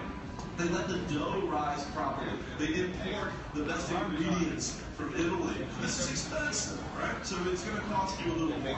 But you guys are here in the golden age of pizza in New York City. It used to be that the people who really cared about making pizza here would travel to Naples, learn from the masters, bring that experience back with them. Now, a lot of people have moved from Naples to New York City to open pizzerias here. There's never been a better time for good pizza in New York. And a lot of the places, so like Lombardi's up at Spring Street, John's in Greenwich Village from 1929, Totonno's in Coney Island from 1924. These traditional places always sell whole pizzas. You can't get a slice there, right? You just want a little snack to go. And so if you want the best slice in New York, and a lot of critics, and I'm one of them, say the best pizza in America, you have to take the Q train out to Avenue J in Brooklyn to Di Fara Pizza. The owner of Di Fara, Domenico Di Marco from Naples, makes every pie himself, and he's been doing that for 50 years. So if you want to meet a guy with pride of his work, you can arguably the best pizza you can get anywhere in America. It's worth the trip out there. I always go early before they open because it's world famous now, and so there's probably going to be a line around the block when you go in the middle of the day. And you have to be patient. One little old man at Di Fara making everything one at a time to your order, snipping the fresh basil onto your pizza. Right? Now, if you think you need to make a big expedition if you get good pizza, you do not. On the World Trade Center site, in Building 4, which is on the southeast corner, the big shiny silver skyscraper, the entire third floor of that building is Italian food. It's a place called Eataly, E-A-T-A-L-Y. You take the escalator up there, and there are all these little restaurants within this giant Italian food market. And one of them, Rosso Pomodoro, red tomato, is a very good Neapolitan New York style pizza place there. There's also a place just for Focaccia, and that's usually what I go to, it's quicker. But you don't have to travel all around the city from here to get good pizza. You can go underground, when you take our elevator down, all the way into Building 4, take the escalator up to Eataly, and have great pizza on the site. It's really good. Everything made with the flour, basically all the breads, all the pizza, the focaccia is spectacular over at Eataly. So trust me on that. And by the way, if you want more recommendations, I have a whole list, my personal list of pizzerias in the 5 boroughs. You can take a picture of it, so please ask if you want to. Now, what's going on this weekend? I mentioned the marathon, obviously. That's the big thing that's happening. Please get out there and root these runners on. It's a spectacular event. Today, there is an opening ceremony going on to the north of us in Manhattan. And is that listed here? And there's Italy, I just mentioned that. Opening ceremony in Central Park at 4 o'clock today. There's all sorts of stuff going on. There's music happening up there, and it's free. And it's a beautiful day out there to participate. There will be a lot of the runners who, the champion runners in the past will be there. I don't have any names for you, but that's a cool thing. If you're running the marathon, you probably know about that already. Friday nights, if you're into culture, a lot of museums are open late on Friday nights, and it's generally less crowded than it is during the day. Even though I'm a New Yorker, I don't really like crowds that much, so especially at museums. So I try to go when they're less populated. And places like MoMA, the Metropolitan Museum of Art, which has a bunch of really fantastic exhibits right now, and the Whitney Museum, just up on the west side over here, all open late tonight. So if you don't want to be jammed in there watching art, take advantage of that. Some of these, by the way, are pay what you wish as well. Not everything is expensive in New York City. The Metropolitan Museum of Art says $24 admission, suggested admission, but you can give them $1 and still see all the art. So ask if you're not sure at one of the museums. The New York City Comedy Festival is happening right now as well. All around the city at our best and smallest comedy clubs. There's fantastic comedy acts going on right now. Okay, I will shortly. Stand-up comedy in particular, so I'm going to some of these shows here. And then Sunday morning, get bundled up. It's going to be windy Sunday morning. It's going to be chilly out there. So if you're not running the marathon, bring throw some coffee out there, and I'll see you out on 4th Avenue. I'll be out taking pictures of all the runners and yelling. I always lose my voice on marathon day from cheering everybody on. So please do that. It's a wonderful, wonderful, colorful event. People from about 140 different countries running all through New York City. Pretty cool. All right, that's it for me. Fontaine's going to be taking over here. I want you guys to get out Big Ride was incredible. some of the diversity of this city. Highly recommend that. Spend all of your money while you're here. We need it, right? Especially down in this area. And talk to us. We're not nearly as mean as we look. New Yorkers just walk really fast with headphones on. We're hard to stop. If you can stop us, we tend to be nice.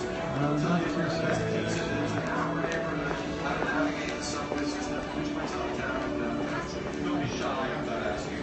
Thank you guys so much for coming. Enjoy the rest of your stay and enjoy this incredible view of the weather out here. It's the best.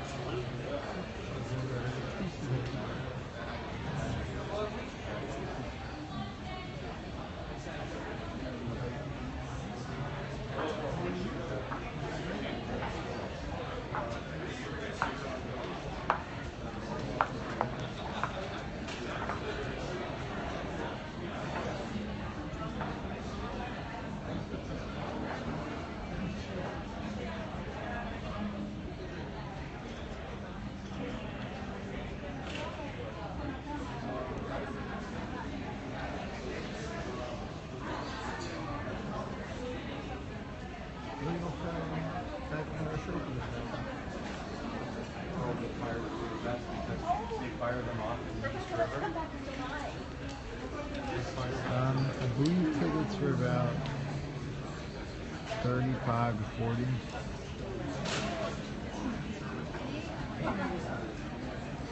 $.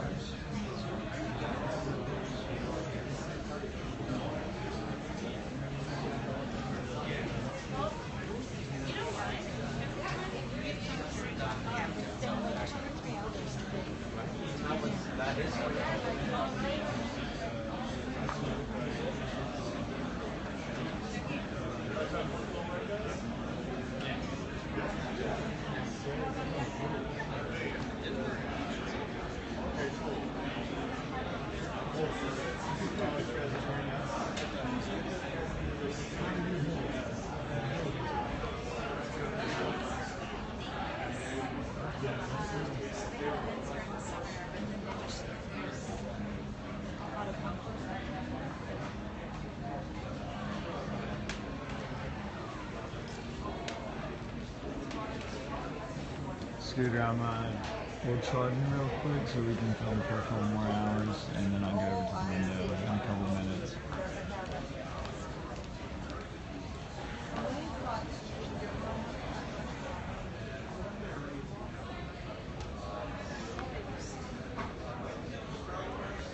There are no blinds, not that I see.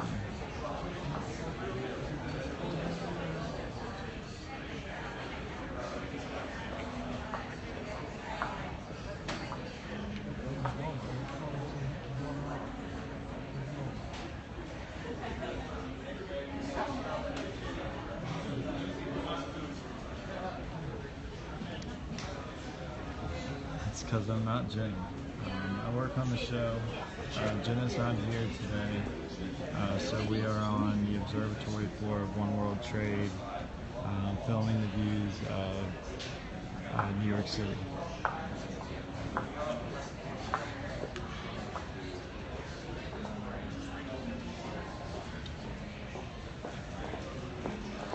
You know, Knight, I'm not sure of that right now.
No, I do not.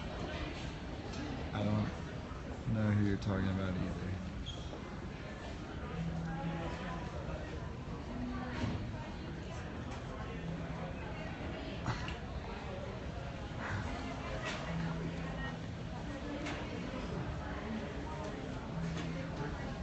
That's a good point.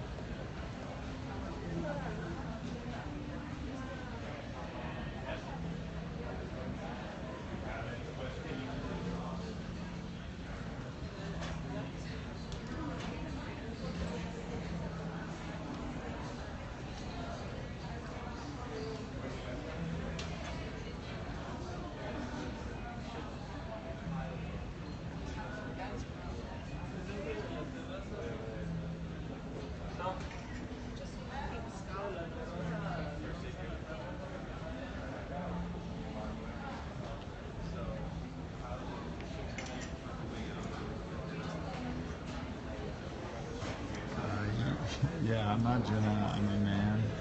Yeah, that's accurate.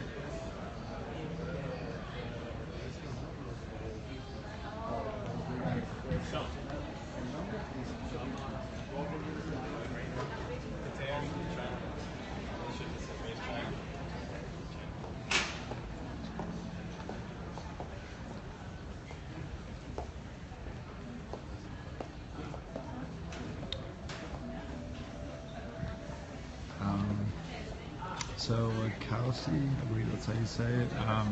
Jenna is away today, so we are just filming on the observatory floor of One World Trade Center.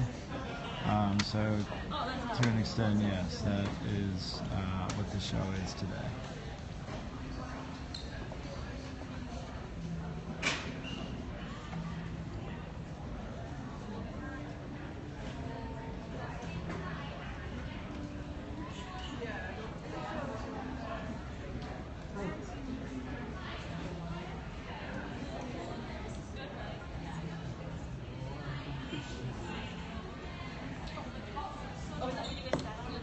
No problem. She may be able to make it up here, but as of now, we're just going to keep filming, and hopefully she can get up here by 3 o'clock when the show ends.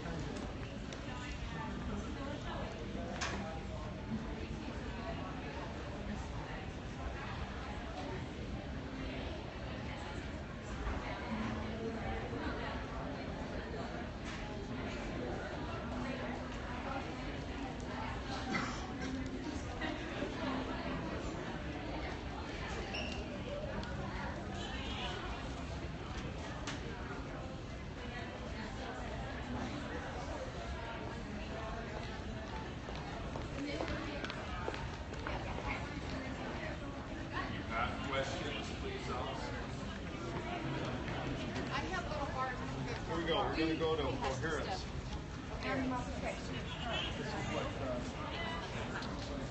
Hey Ken, it costs about $35 to $40.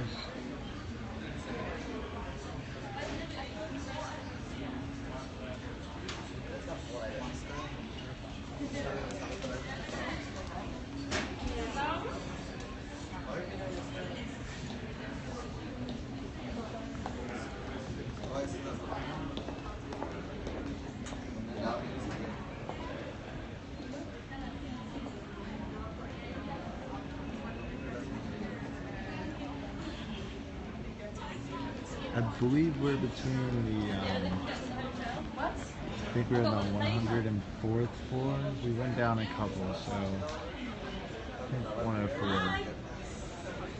Yes, we're at the top of the observation. There's a floor above me.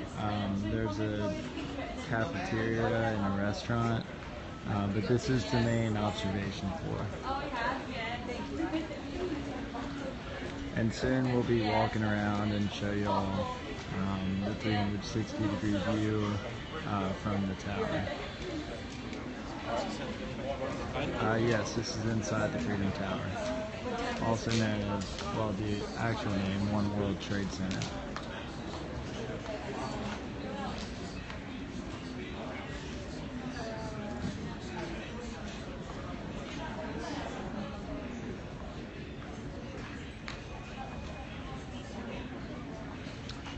No, I have not.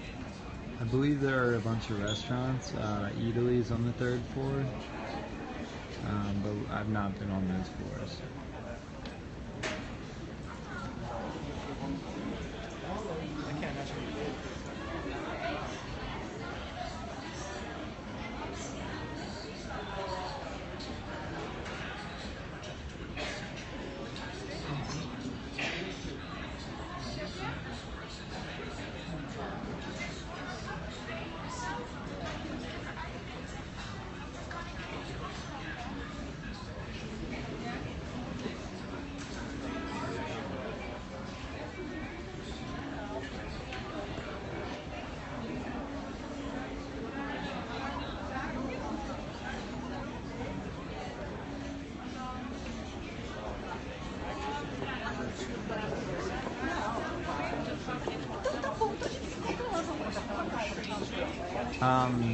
Yeah, it costs about $35 to $40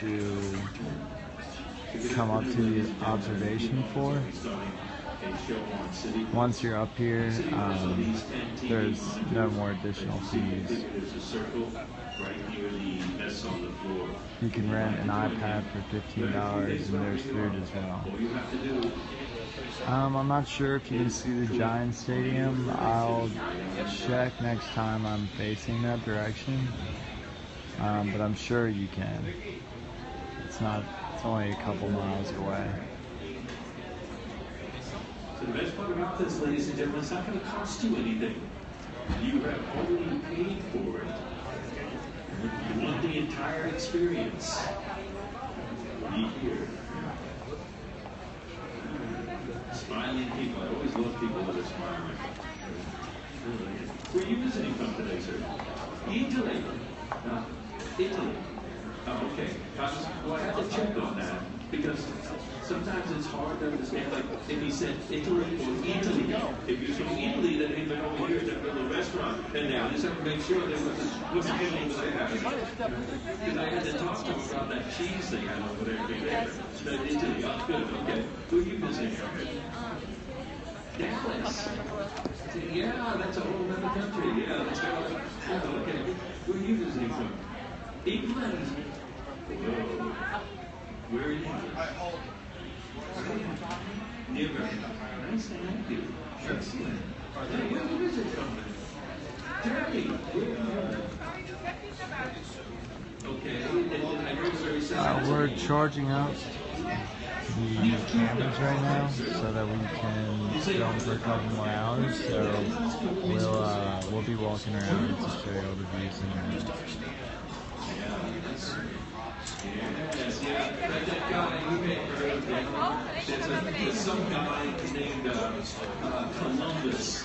Yeah, he came over here in 1400 sometime. I'm right here. An incidental name, you may not know. So, my name is Fontaine, by the way, and I have a great time up here. I know some people look at me, and I start asking questions like, this is kind of crazy. And I have a great time. You have to understand more. This is my retirement job. If you work, when you retire, you want to have a lot of fun. And I have a great deal of fun. Today is gorgeous. Look at those windows. Is that phenomenal? You can see when he first meets the sky. That's like 43 miles away. Yeah, oh, wait a minute. Look how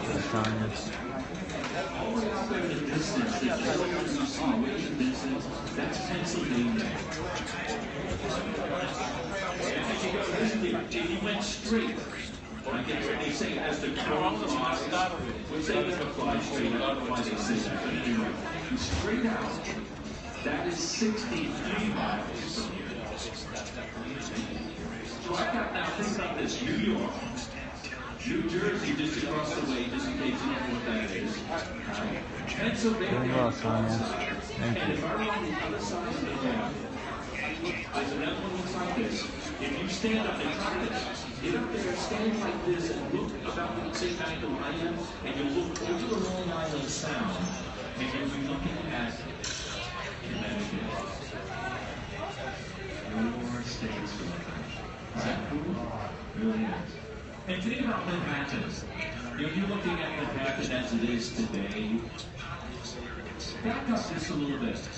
Think of Manhattan in around 1982.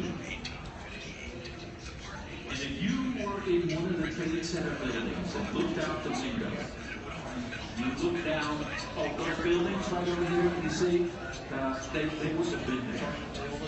You'd have seen the land, but no buildings. If you were here 1982 during the summer, what you would have seen, very likely, some people sunbathing right down here in that area that's going to become the Water Financial Center. Oh wait, if you took a walk all the way down this way where Battery Park City is, down at the end there's this green little area called Robert Wagner Park. 1982, no grass there. What they had instead, they planted wheat on Manhattan Island in 1982 was a wheat field down there. I know some people, it's going to be like wheat on Manhattan Island in 1982. Here's the best part. A lady came over from Europe. Her name was Agnes Dennis. And she was kind of like a photojournalist. And she came there, set up the camera down at ground level, and set it up so she's shooting back that way. And she set up the camera such that when she snapped the picture, it looks like the Statue of Liberty is sitting in the middle of the wheat field. Wait, I'm not done. She goes, takes the camera, comes around the other side, sets the camera up, does a little more just keep things again. Takes the picture. You know what's in the middle of the wheat field now? 1932, she said that. You can actually see the people. When I tell them that, they will look like some of you have. It's like, oh, that's such a nice story. But it's not true. Google wheat field VPC. And the pictures will come up. That's just cheating something there. I go ahead, you can go ahead. She broke it out. She said, I can see in her mind. See, you have to understand something about me. I read minds. Especially when people bombard me like her brain is doing right now. She's out there, because I told her that, she's like, I'm going to test it. And it just kind of like slapped me right in the middle of my head. VPC. The lady's name is Agnes Dennis, D-E-N-S. And I did that. That's why I told you that one. No. The photos that they did, I mean, I have the pictures from the website as well. I've actually did some big blow-ups of those as well. I'm not sure what size. But here's the thing. You can look at this. When you get out, you get a connection. I'm not kidding. Wheatfield PPC. When they harvested the wheat, they actually harvested the wheat. And what do they do with it? They divided it up and it went to 26 different countries as starter wheat. So they didn't waste it. Right? That's the type of person she was. A lot of the projects she did, things that were kind of meaning to her. So planting wheat on Manhattan Island, right? And if you want to see them, I have the pictures later on. When I get done, I'll actually show you the pictures there. Right? Because she's in there, I want to see it. I can tell. See, you get bombarded by grading like you do it without me reading it. But that's just the beginning. I have this toy, and it is a toy. It is so cool. Have you seen him do it yet? He's got a smile on his face. Now, you don't know what he's thinking. You're not going to get one of these because I already saw the look on her face. She's saying, don't even think about it in there. This is a cool device. Allows me to manipulate things, tell you things about New York City. It's a little device that we refer to as City Pulse.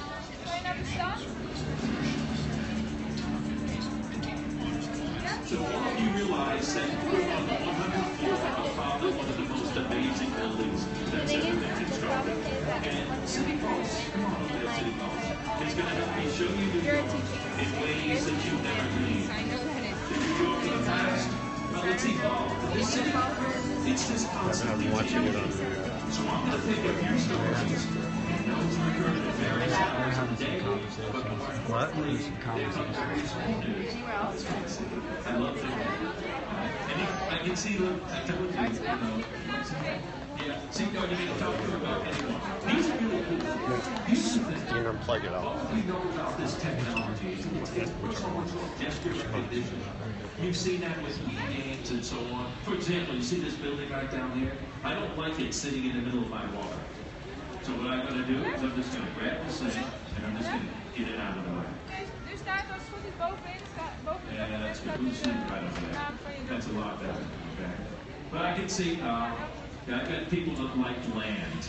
I can already tell it out there. Some of you say, oh, okay, here, I'll grab the gas. Let's get this, and we'll just kind of move it back a second.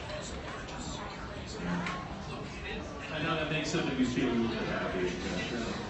I think you gotta do that. But it's kind of neat you guys let me do that. But here's the thing. Let's talk about a little bit to make sure you understand what New York City is. I want you to realize 5 things. New York City, Manhattan, out the window to your left, Brooklyn. Surrounding Brooklyn, right, Queens.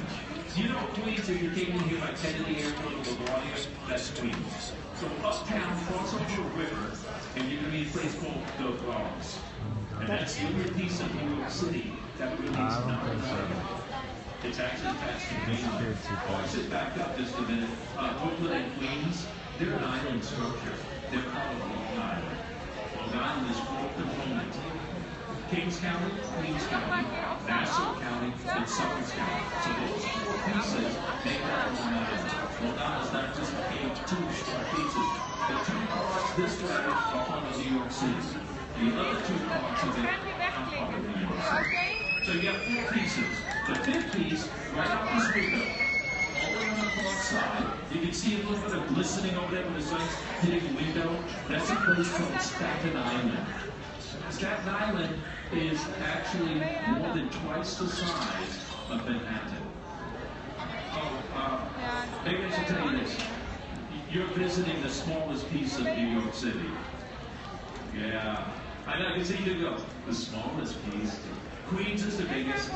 Brooklyn next. Staten Island is the 3rd biggest piece. The Bronx, even bigger than Manhattan. And here's what happens. Today is Friday, and you're kind of lucky that it's kind of Friday, because if this were like Monday through Thursday, we have lots of people from Brooklyn, lots of people from Queens, lots of people from the Bronx, from Connecticut, from New Jersey, from Staten Island, all coming over to New York. And a lot more tourists here. So normally Manhattan Island, about 1.8 million people.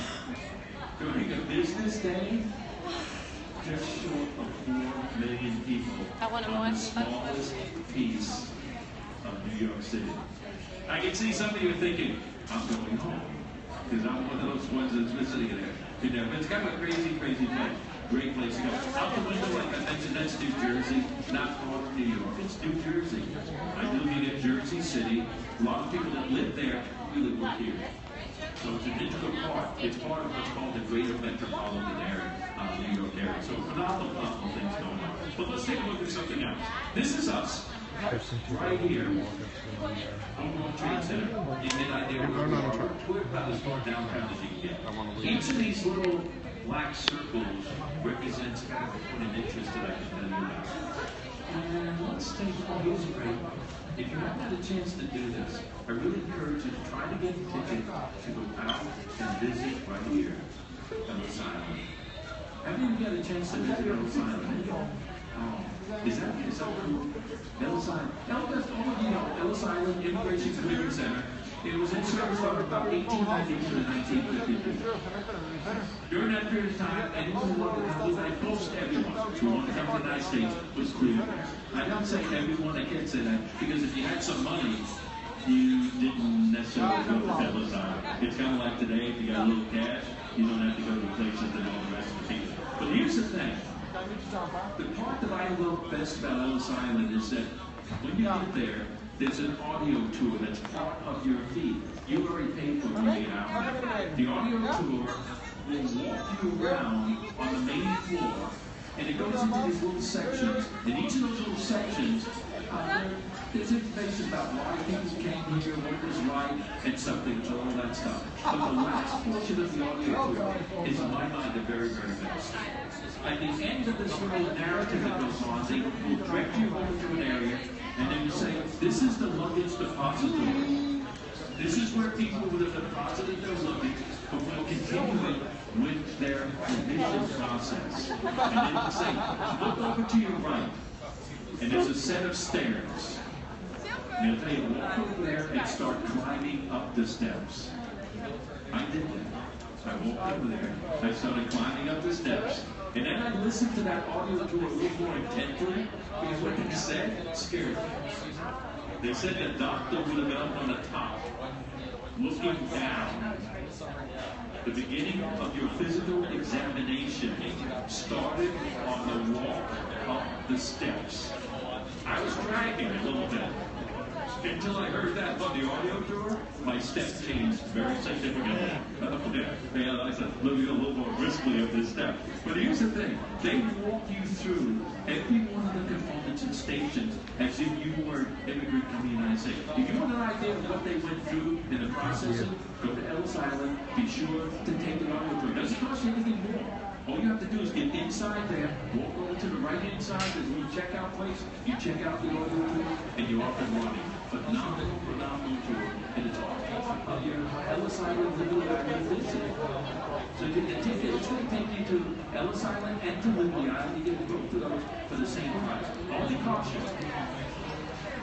Make sure, if you're going to go out there and haven't done this, go to the official website.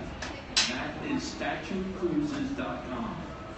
That one will get you the least price for the tickets. If you go to some of the other ones that may drop up, you may be paying $4 to $5 more per ticket.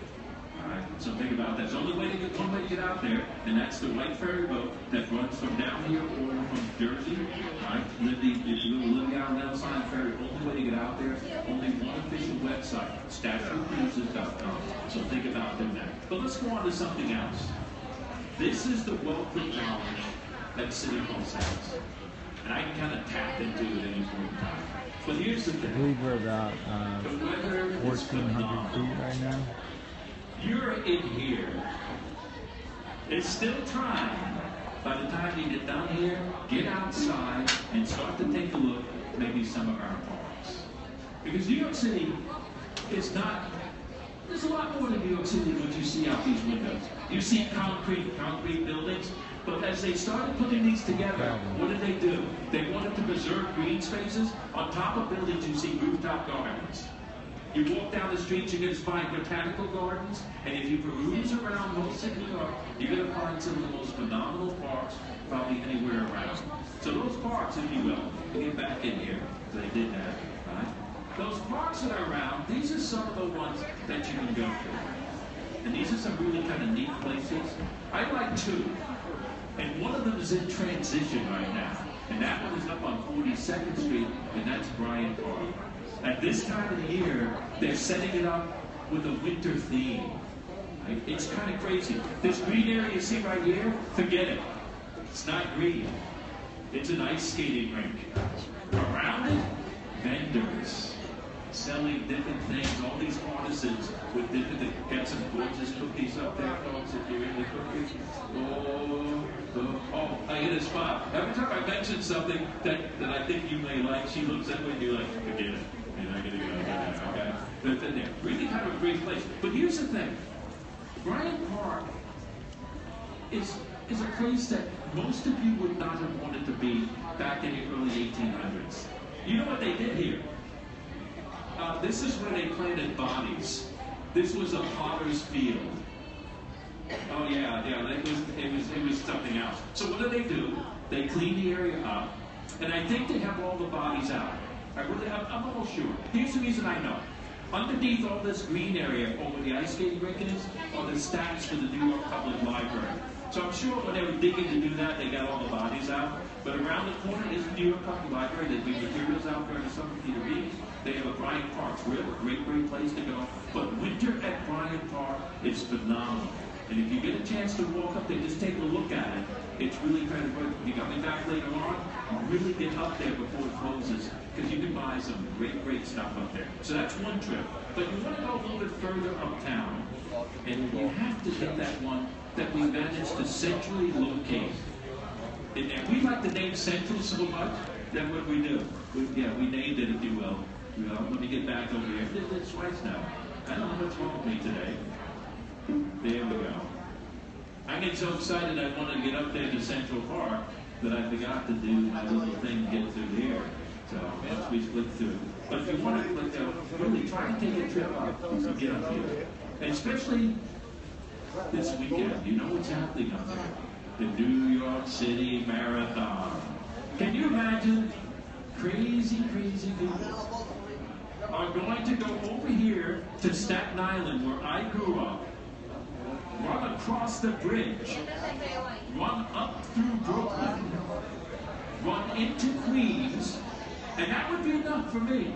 No, they're not done. They're going to get into Queens and come across a bridge, run up, if you will, all the way up and go into the Bronx. I'm going to stop there. No, they're going to go over that bridge and come back down to Central Park. And then kind of finish up around 61st Street. Yeah, 26.21.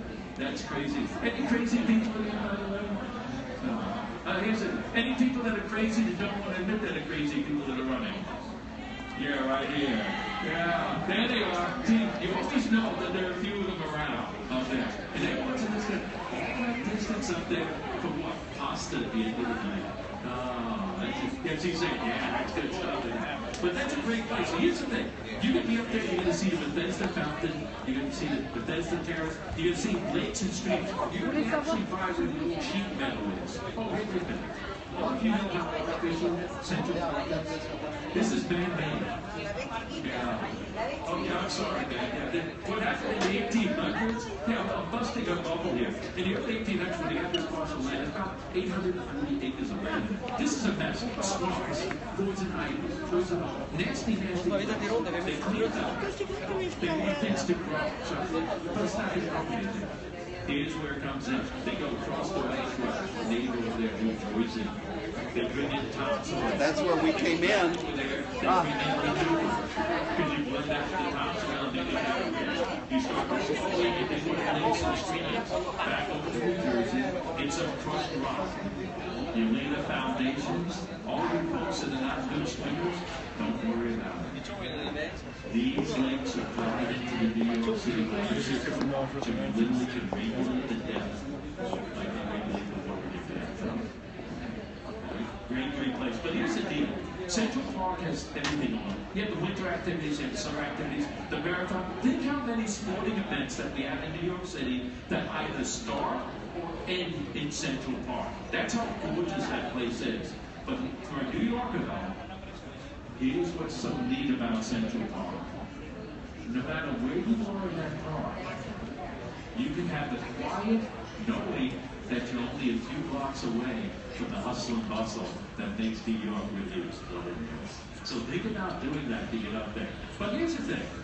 A lot of people that come here, and a lot of people all over the place, have this need to share pictures with people.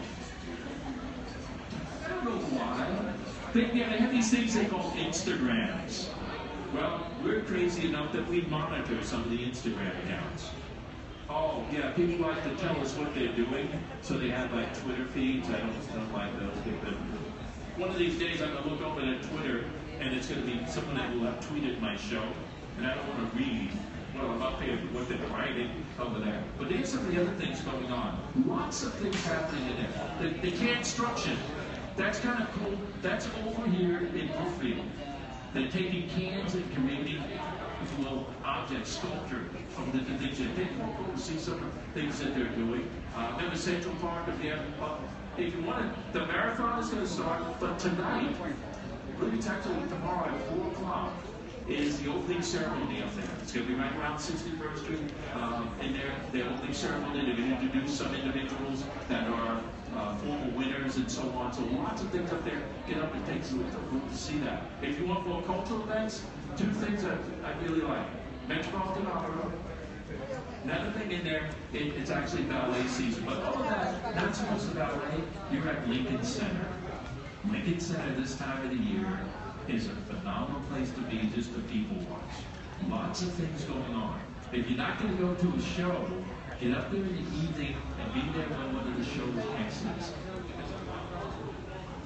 You'll actually be going to the restaurants that are around the area.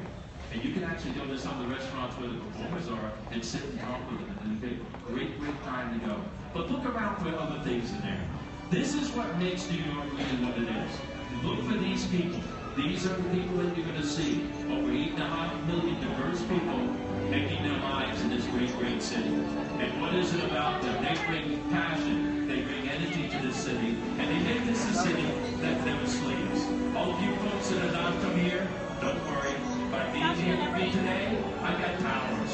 You're a New Yorker. Doesn't matter where you're from. So what I do is continue to explore. Talk to other fellow New Yorkers you see around. We're really pretty nice. And I hope that you're inspired to want to learn even more. So once again, I'm Fontaine. If you have any questions, come on up and ask. If not, thanks for putting up with me. Enjoy the rest of your day. Thank you. Thank you. Vicky. Tip-off.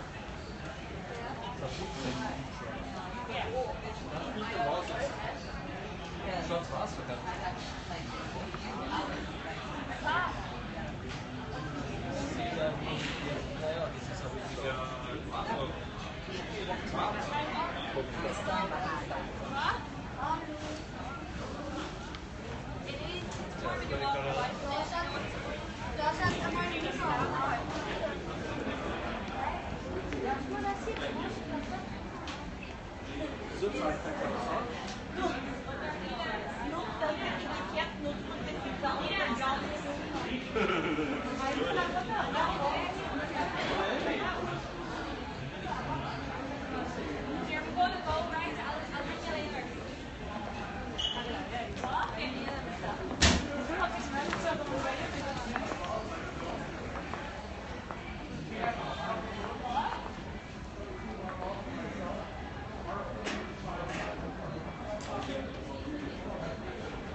Lecenie są zmienić.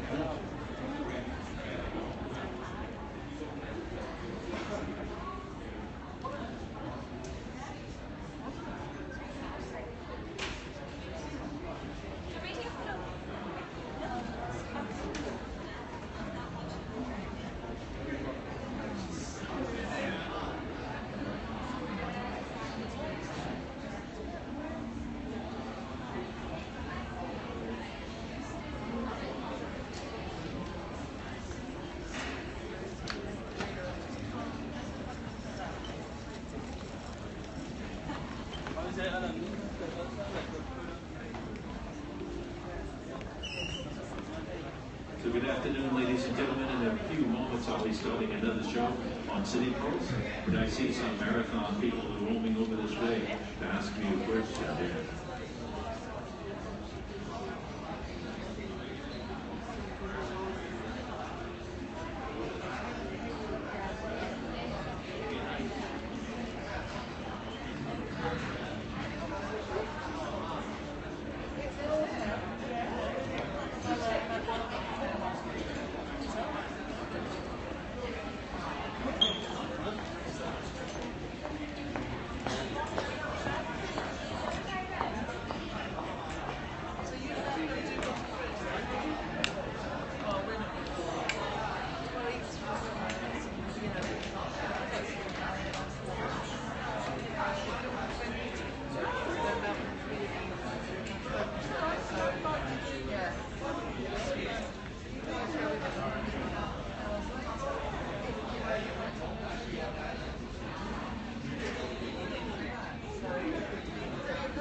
好，我们在这儿看吧，这儿看一下啊。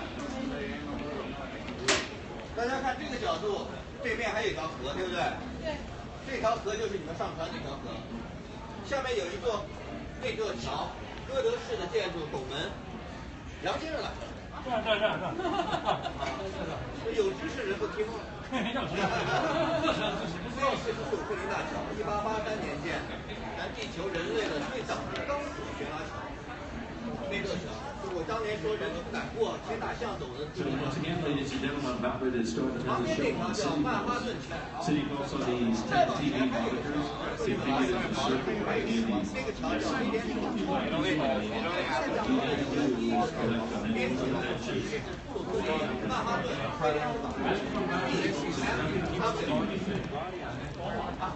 硬核的宝马的3个词了啊，但是也有另一种解读，是 B 是 boy，M 是 man。W 就是 woman， 一家人。这3座桥连着对面就是布鲁克林区，布鲁克林区啊，纽约的一个老区了，人口最多的一个区，布鲁克林区就在我们的对面。这条河叫东河。好，我们继续再往前走。 You enjoying your visit so far? Where are you visiting from, by the way? From France. Where from? Easy. Manhattan. Ah, okay. Because that kind of disappointed me. It is France. Yeah. Where in Manhattan? Where are you visiting from today, man? Connecticut. You can actually see Connecticut from here on the other side. So you can look across that one on the side. It's clear enough. That's one of the 4 states you can see. Somewhere between, if you're looking between Stamford, Connecticut, and Fairfield, you can see that shoreline. So where are you visiting from today? Japan. Where? Tokyo. Oh, nice to have you. Excellent. So my name is Fontaine, by the way. I am what's classified as a tour ambassador. I love saying that. It just means I get to come up here and look at this. Isn't this a terrible view? Isn't it? Yeah. For example, right over the way, that's New Jersey. Yeah, have a look at that. Oh, wait a minute. All the way in the distance, that last mountain range you see, that's Pennsylvania. Yeah. On the other side, you're going to see across the one outside. And the best way to do that is get to that ring. There's a ring up there, there'll be an head on the floor. Kind of stand about this angle. And what you'll do is you'll see over Queens, over the water, and then you'll see a little strip of land in the distance out there, and that's Connecticut. So you have New York, New Jersey, Pennsylvania, and Connecticut up here. This is a great, great day. It's gorgeous. And there you can see the runway of Kennedy Airport very, very clearly out there. Looks like a brown sand strip. That is actually the runway of Kennedy Airport. Newark Airport is easy to see as well. That's just across the way with that bridge. You can see the bridge over there. Where it ends is basically right at the east-west runway of Newark Airport. Right. So it's kind of great good day. Lots of great visibility. Even though the rain's out there, but it's still very, very clear. But my job is to tell you things about New York City. And I've got this little toy that they let me play with. And it is a toy. It really is. Works on a thing called gesture recognition. It allows me to manipulate and do things. I'll show you what it'll do. It's referred to as City Pulse.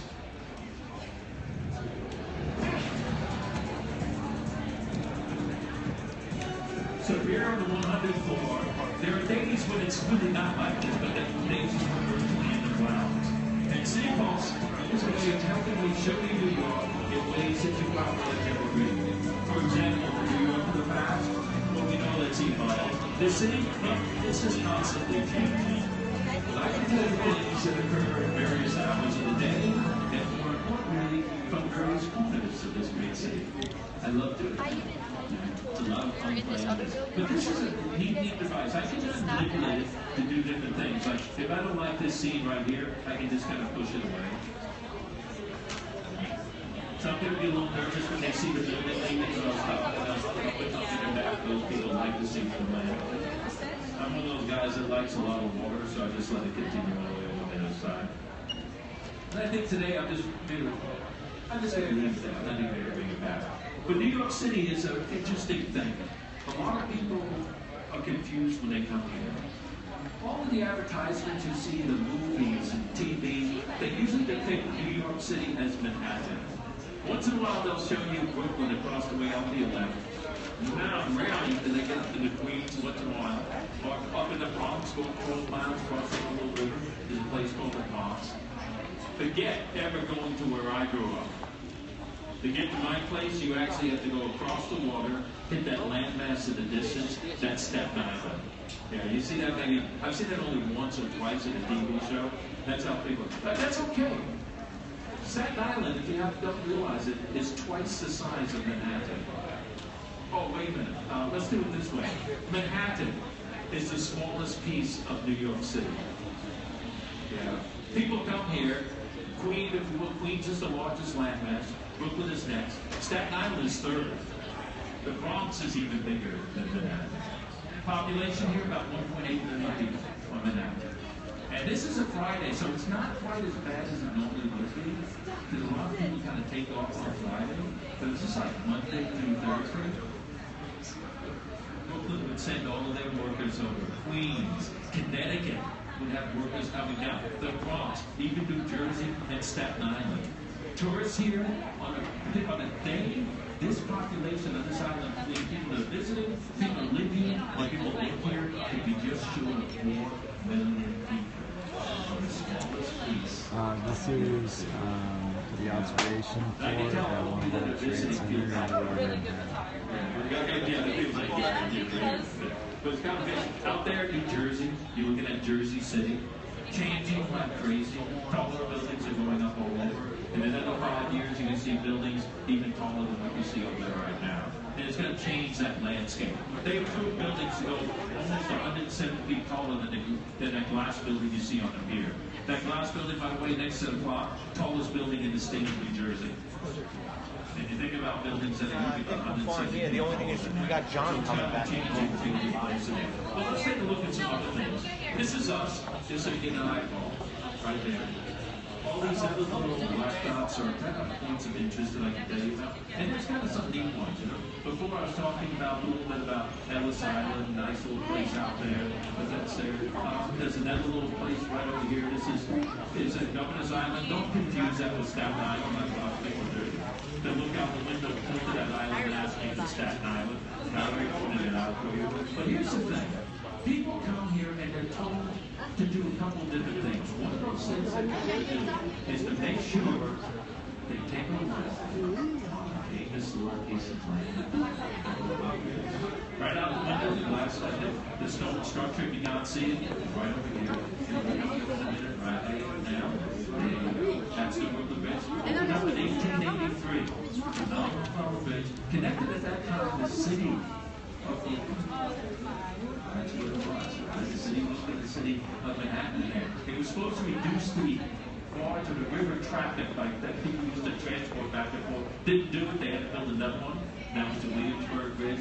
That didn't work as well as did enough people, so they built the Manhattan Bridge. So you have the 3 bridges going into Brooklyn in there. But here's the thing. What I find is people come here, they will walk the bridge, but they do it at the wrong time. The best time to walk the Brooklyn Bridge is 45 minutes before sunset. You start on this side, you start walking across. The sun is going to start to set. All right, stay with me here. When you get on the other side and you turn around and walk back, the sun will be just at that horizon. Light will start to penetrate through. You take your cameras out and you start snapping pictures. By the time you get halfway back, the best part of sunset will be occurring. Because it's not when the sun goes down at the official. It's 15 minutes to 20 minutes after that when it's pushing light up from just below the horizon and penetrating all that water vapor that's in the air out there. You get a diffusion of that and it's phenomenal. The other thing is, you're walking back and you look to your right, you have Midtown Manhattan with all the inside. You look out to the south side, we'll have their pouring lights on. If you want a phenomenal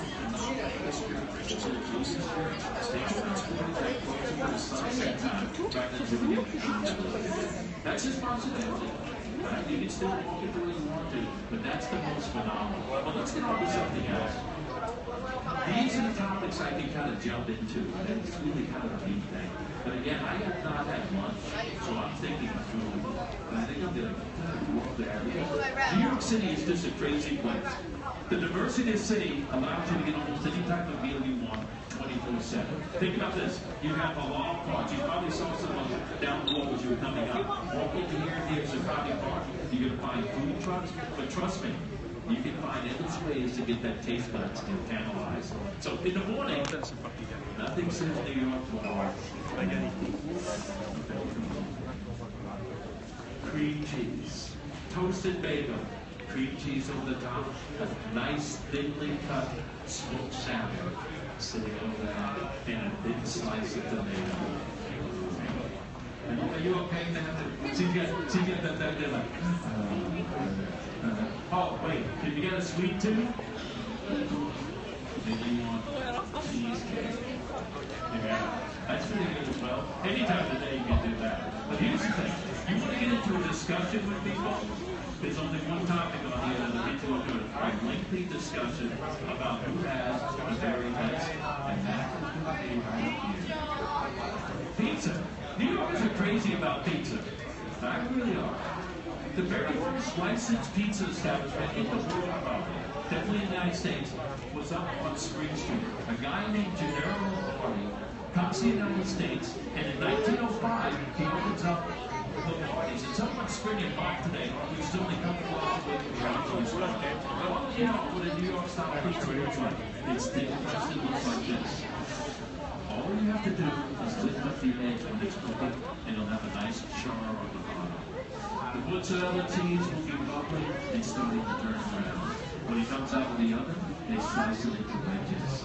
Now, if you're going to be in New York, you have to eat the pizza correctly.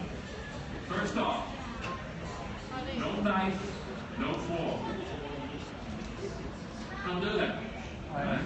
Second, when you lift it up, fold it. Not eat from the back. You eat from the pointed sides going back. Juice runs on your hand, you know what you do. You take the tongue out and you just lick it off. You don't need a napkin. Can you see George? They try to do everything correctly, but they'll have a lot of napkins in their back pocket. Really, you can't do that. Oh, the other thing, watching New Yorker, we mastered this. It took us a while. We can actually walk and eat at the same time, right? Yeah, a lot of people have to stop when they do it. They think, you've got it down. They're looking at him and said, yeah, I finally got that down. It only took about 12 years to be able to do that, but he's got it down. But it's a phenomenal thing. So New York style pizza, very thin crusted. You just need mozzarella cheese and a good sauce. That's really all you need. They make another one, and you've probably heard about this thing. It's called the Sicilian pie. A little bit thicker, looks kind of like it, but it's just a little bit thicker pie. But it's a little bit more doughy, but here's the thing. We try in New York to make a Sicilian pie, but the best Sicilian pies I've ever had is when I was visiting Sicily. Without a doubt. But it's far better than another thing they try in New York. They're trying to make a thing that is about that thick. There's a place in the United States that's named for it. It's also was a Broadway production that has the same name. It's called Chicago. The Chicago-style pizza is about like that. Oh, yeah. Here's the thing. For years, I started saying, Fonzie, why did they make this thing? And then it dawned on me what happened.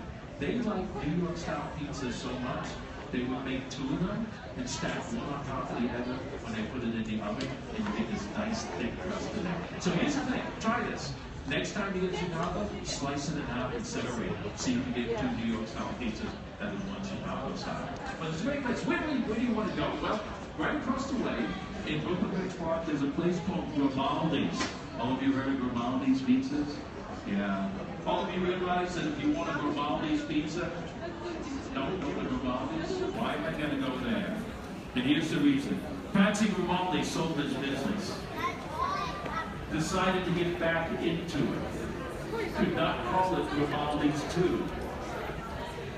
What did he do though? He could open up one with his mother's name. His mother, Juliana. So Patsy Grimaldi that started Grimaldi's is actually in Juliana's over there and not in Grimaldi's pizza. pizza place. So think about doing that. Lots of great places. Go up to Bleecker Street, catch the E train, get off at the 4th Avenue up there, just a short little walk over to Bleecker Street, right from there. That's great pizza. John's Pizza.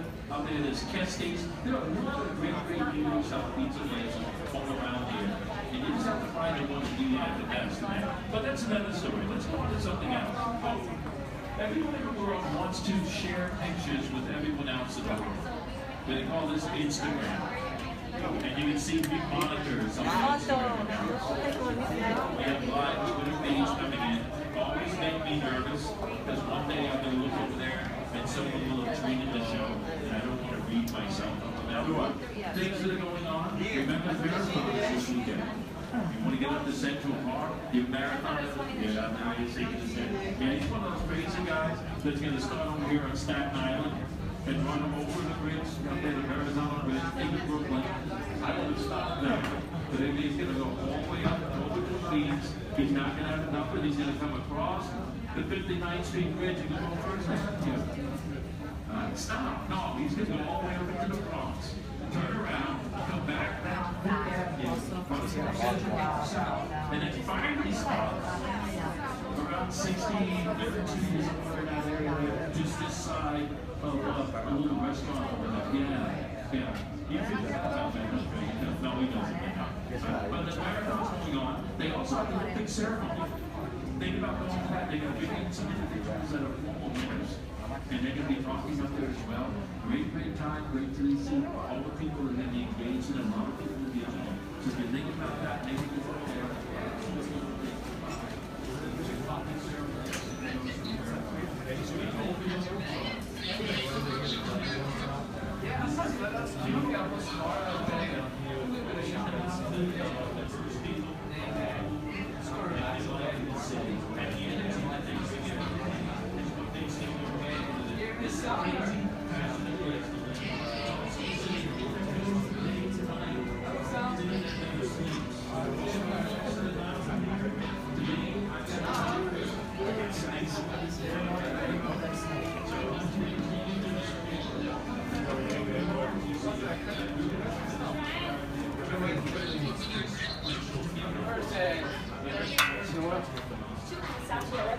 I did. I did that already. Wow. Next, the one over here, 2 more trips. That's fire next to see. Roof of 2 more trips. We're not building twin towers. We're building different buildings. Everywhere.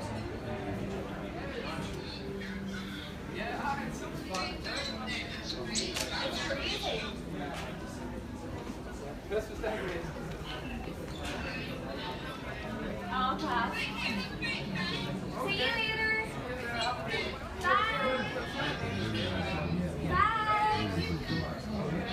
Bye. Where did everybody go?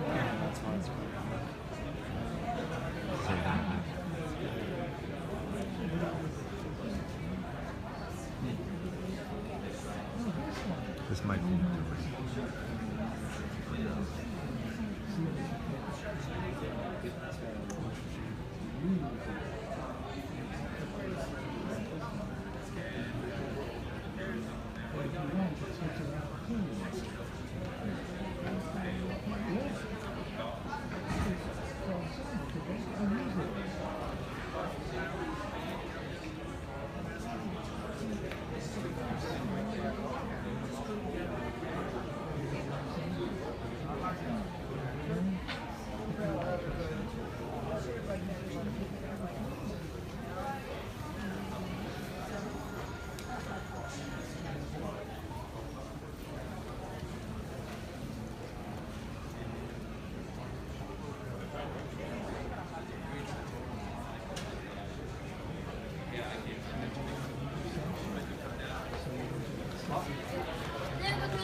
That's I bought into Greg.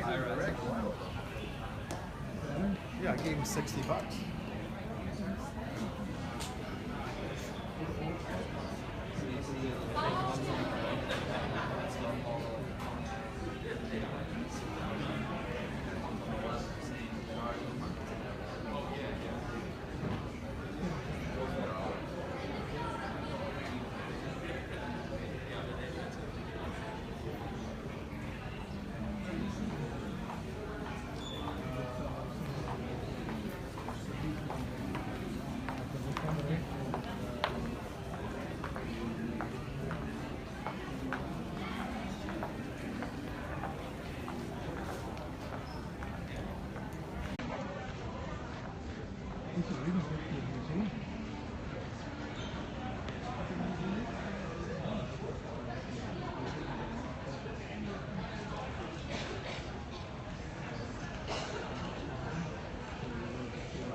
I'm up here. This is so incredible.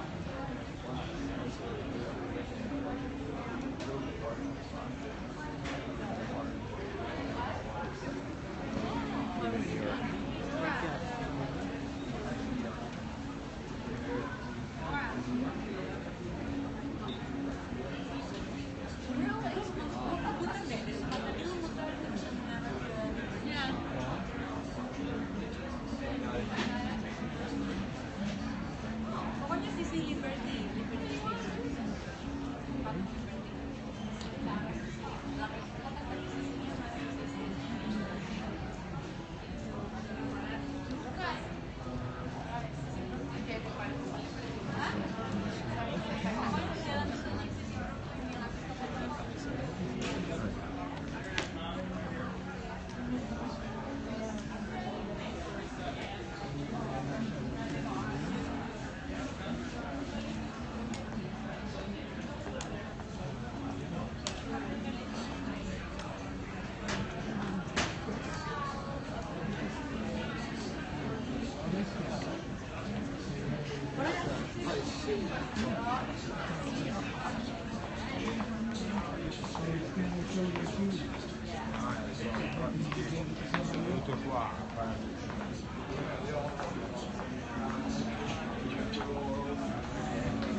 Welcome, my name is John. I'm standing outside this ring of TV monitors. I'll be performing a show here in just about 2 minutes. If you'd like to catch a show about New York City, gather around. We've got plenty of seats here. And again, the show's starting in about 2 minutes. At the Wall Street Journal World Observatory. Just go through this window. 所以在这个呀。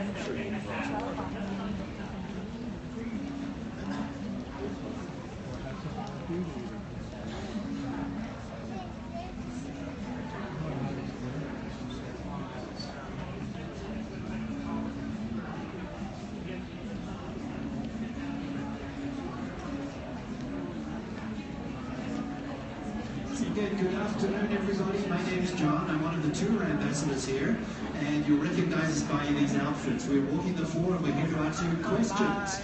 So please don't feel afraid to approach us. We're not trying to sell you anything, all right? We're a resource for you. Now, we also perform shows for you. And here's a show about New York City on a piece of technology you haven't encountered before. We call this City Pulse.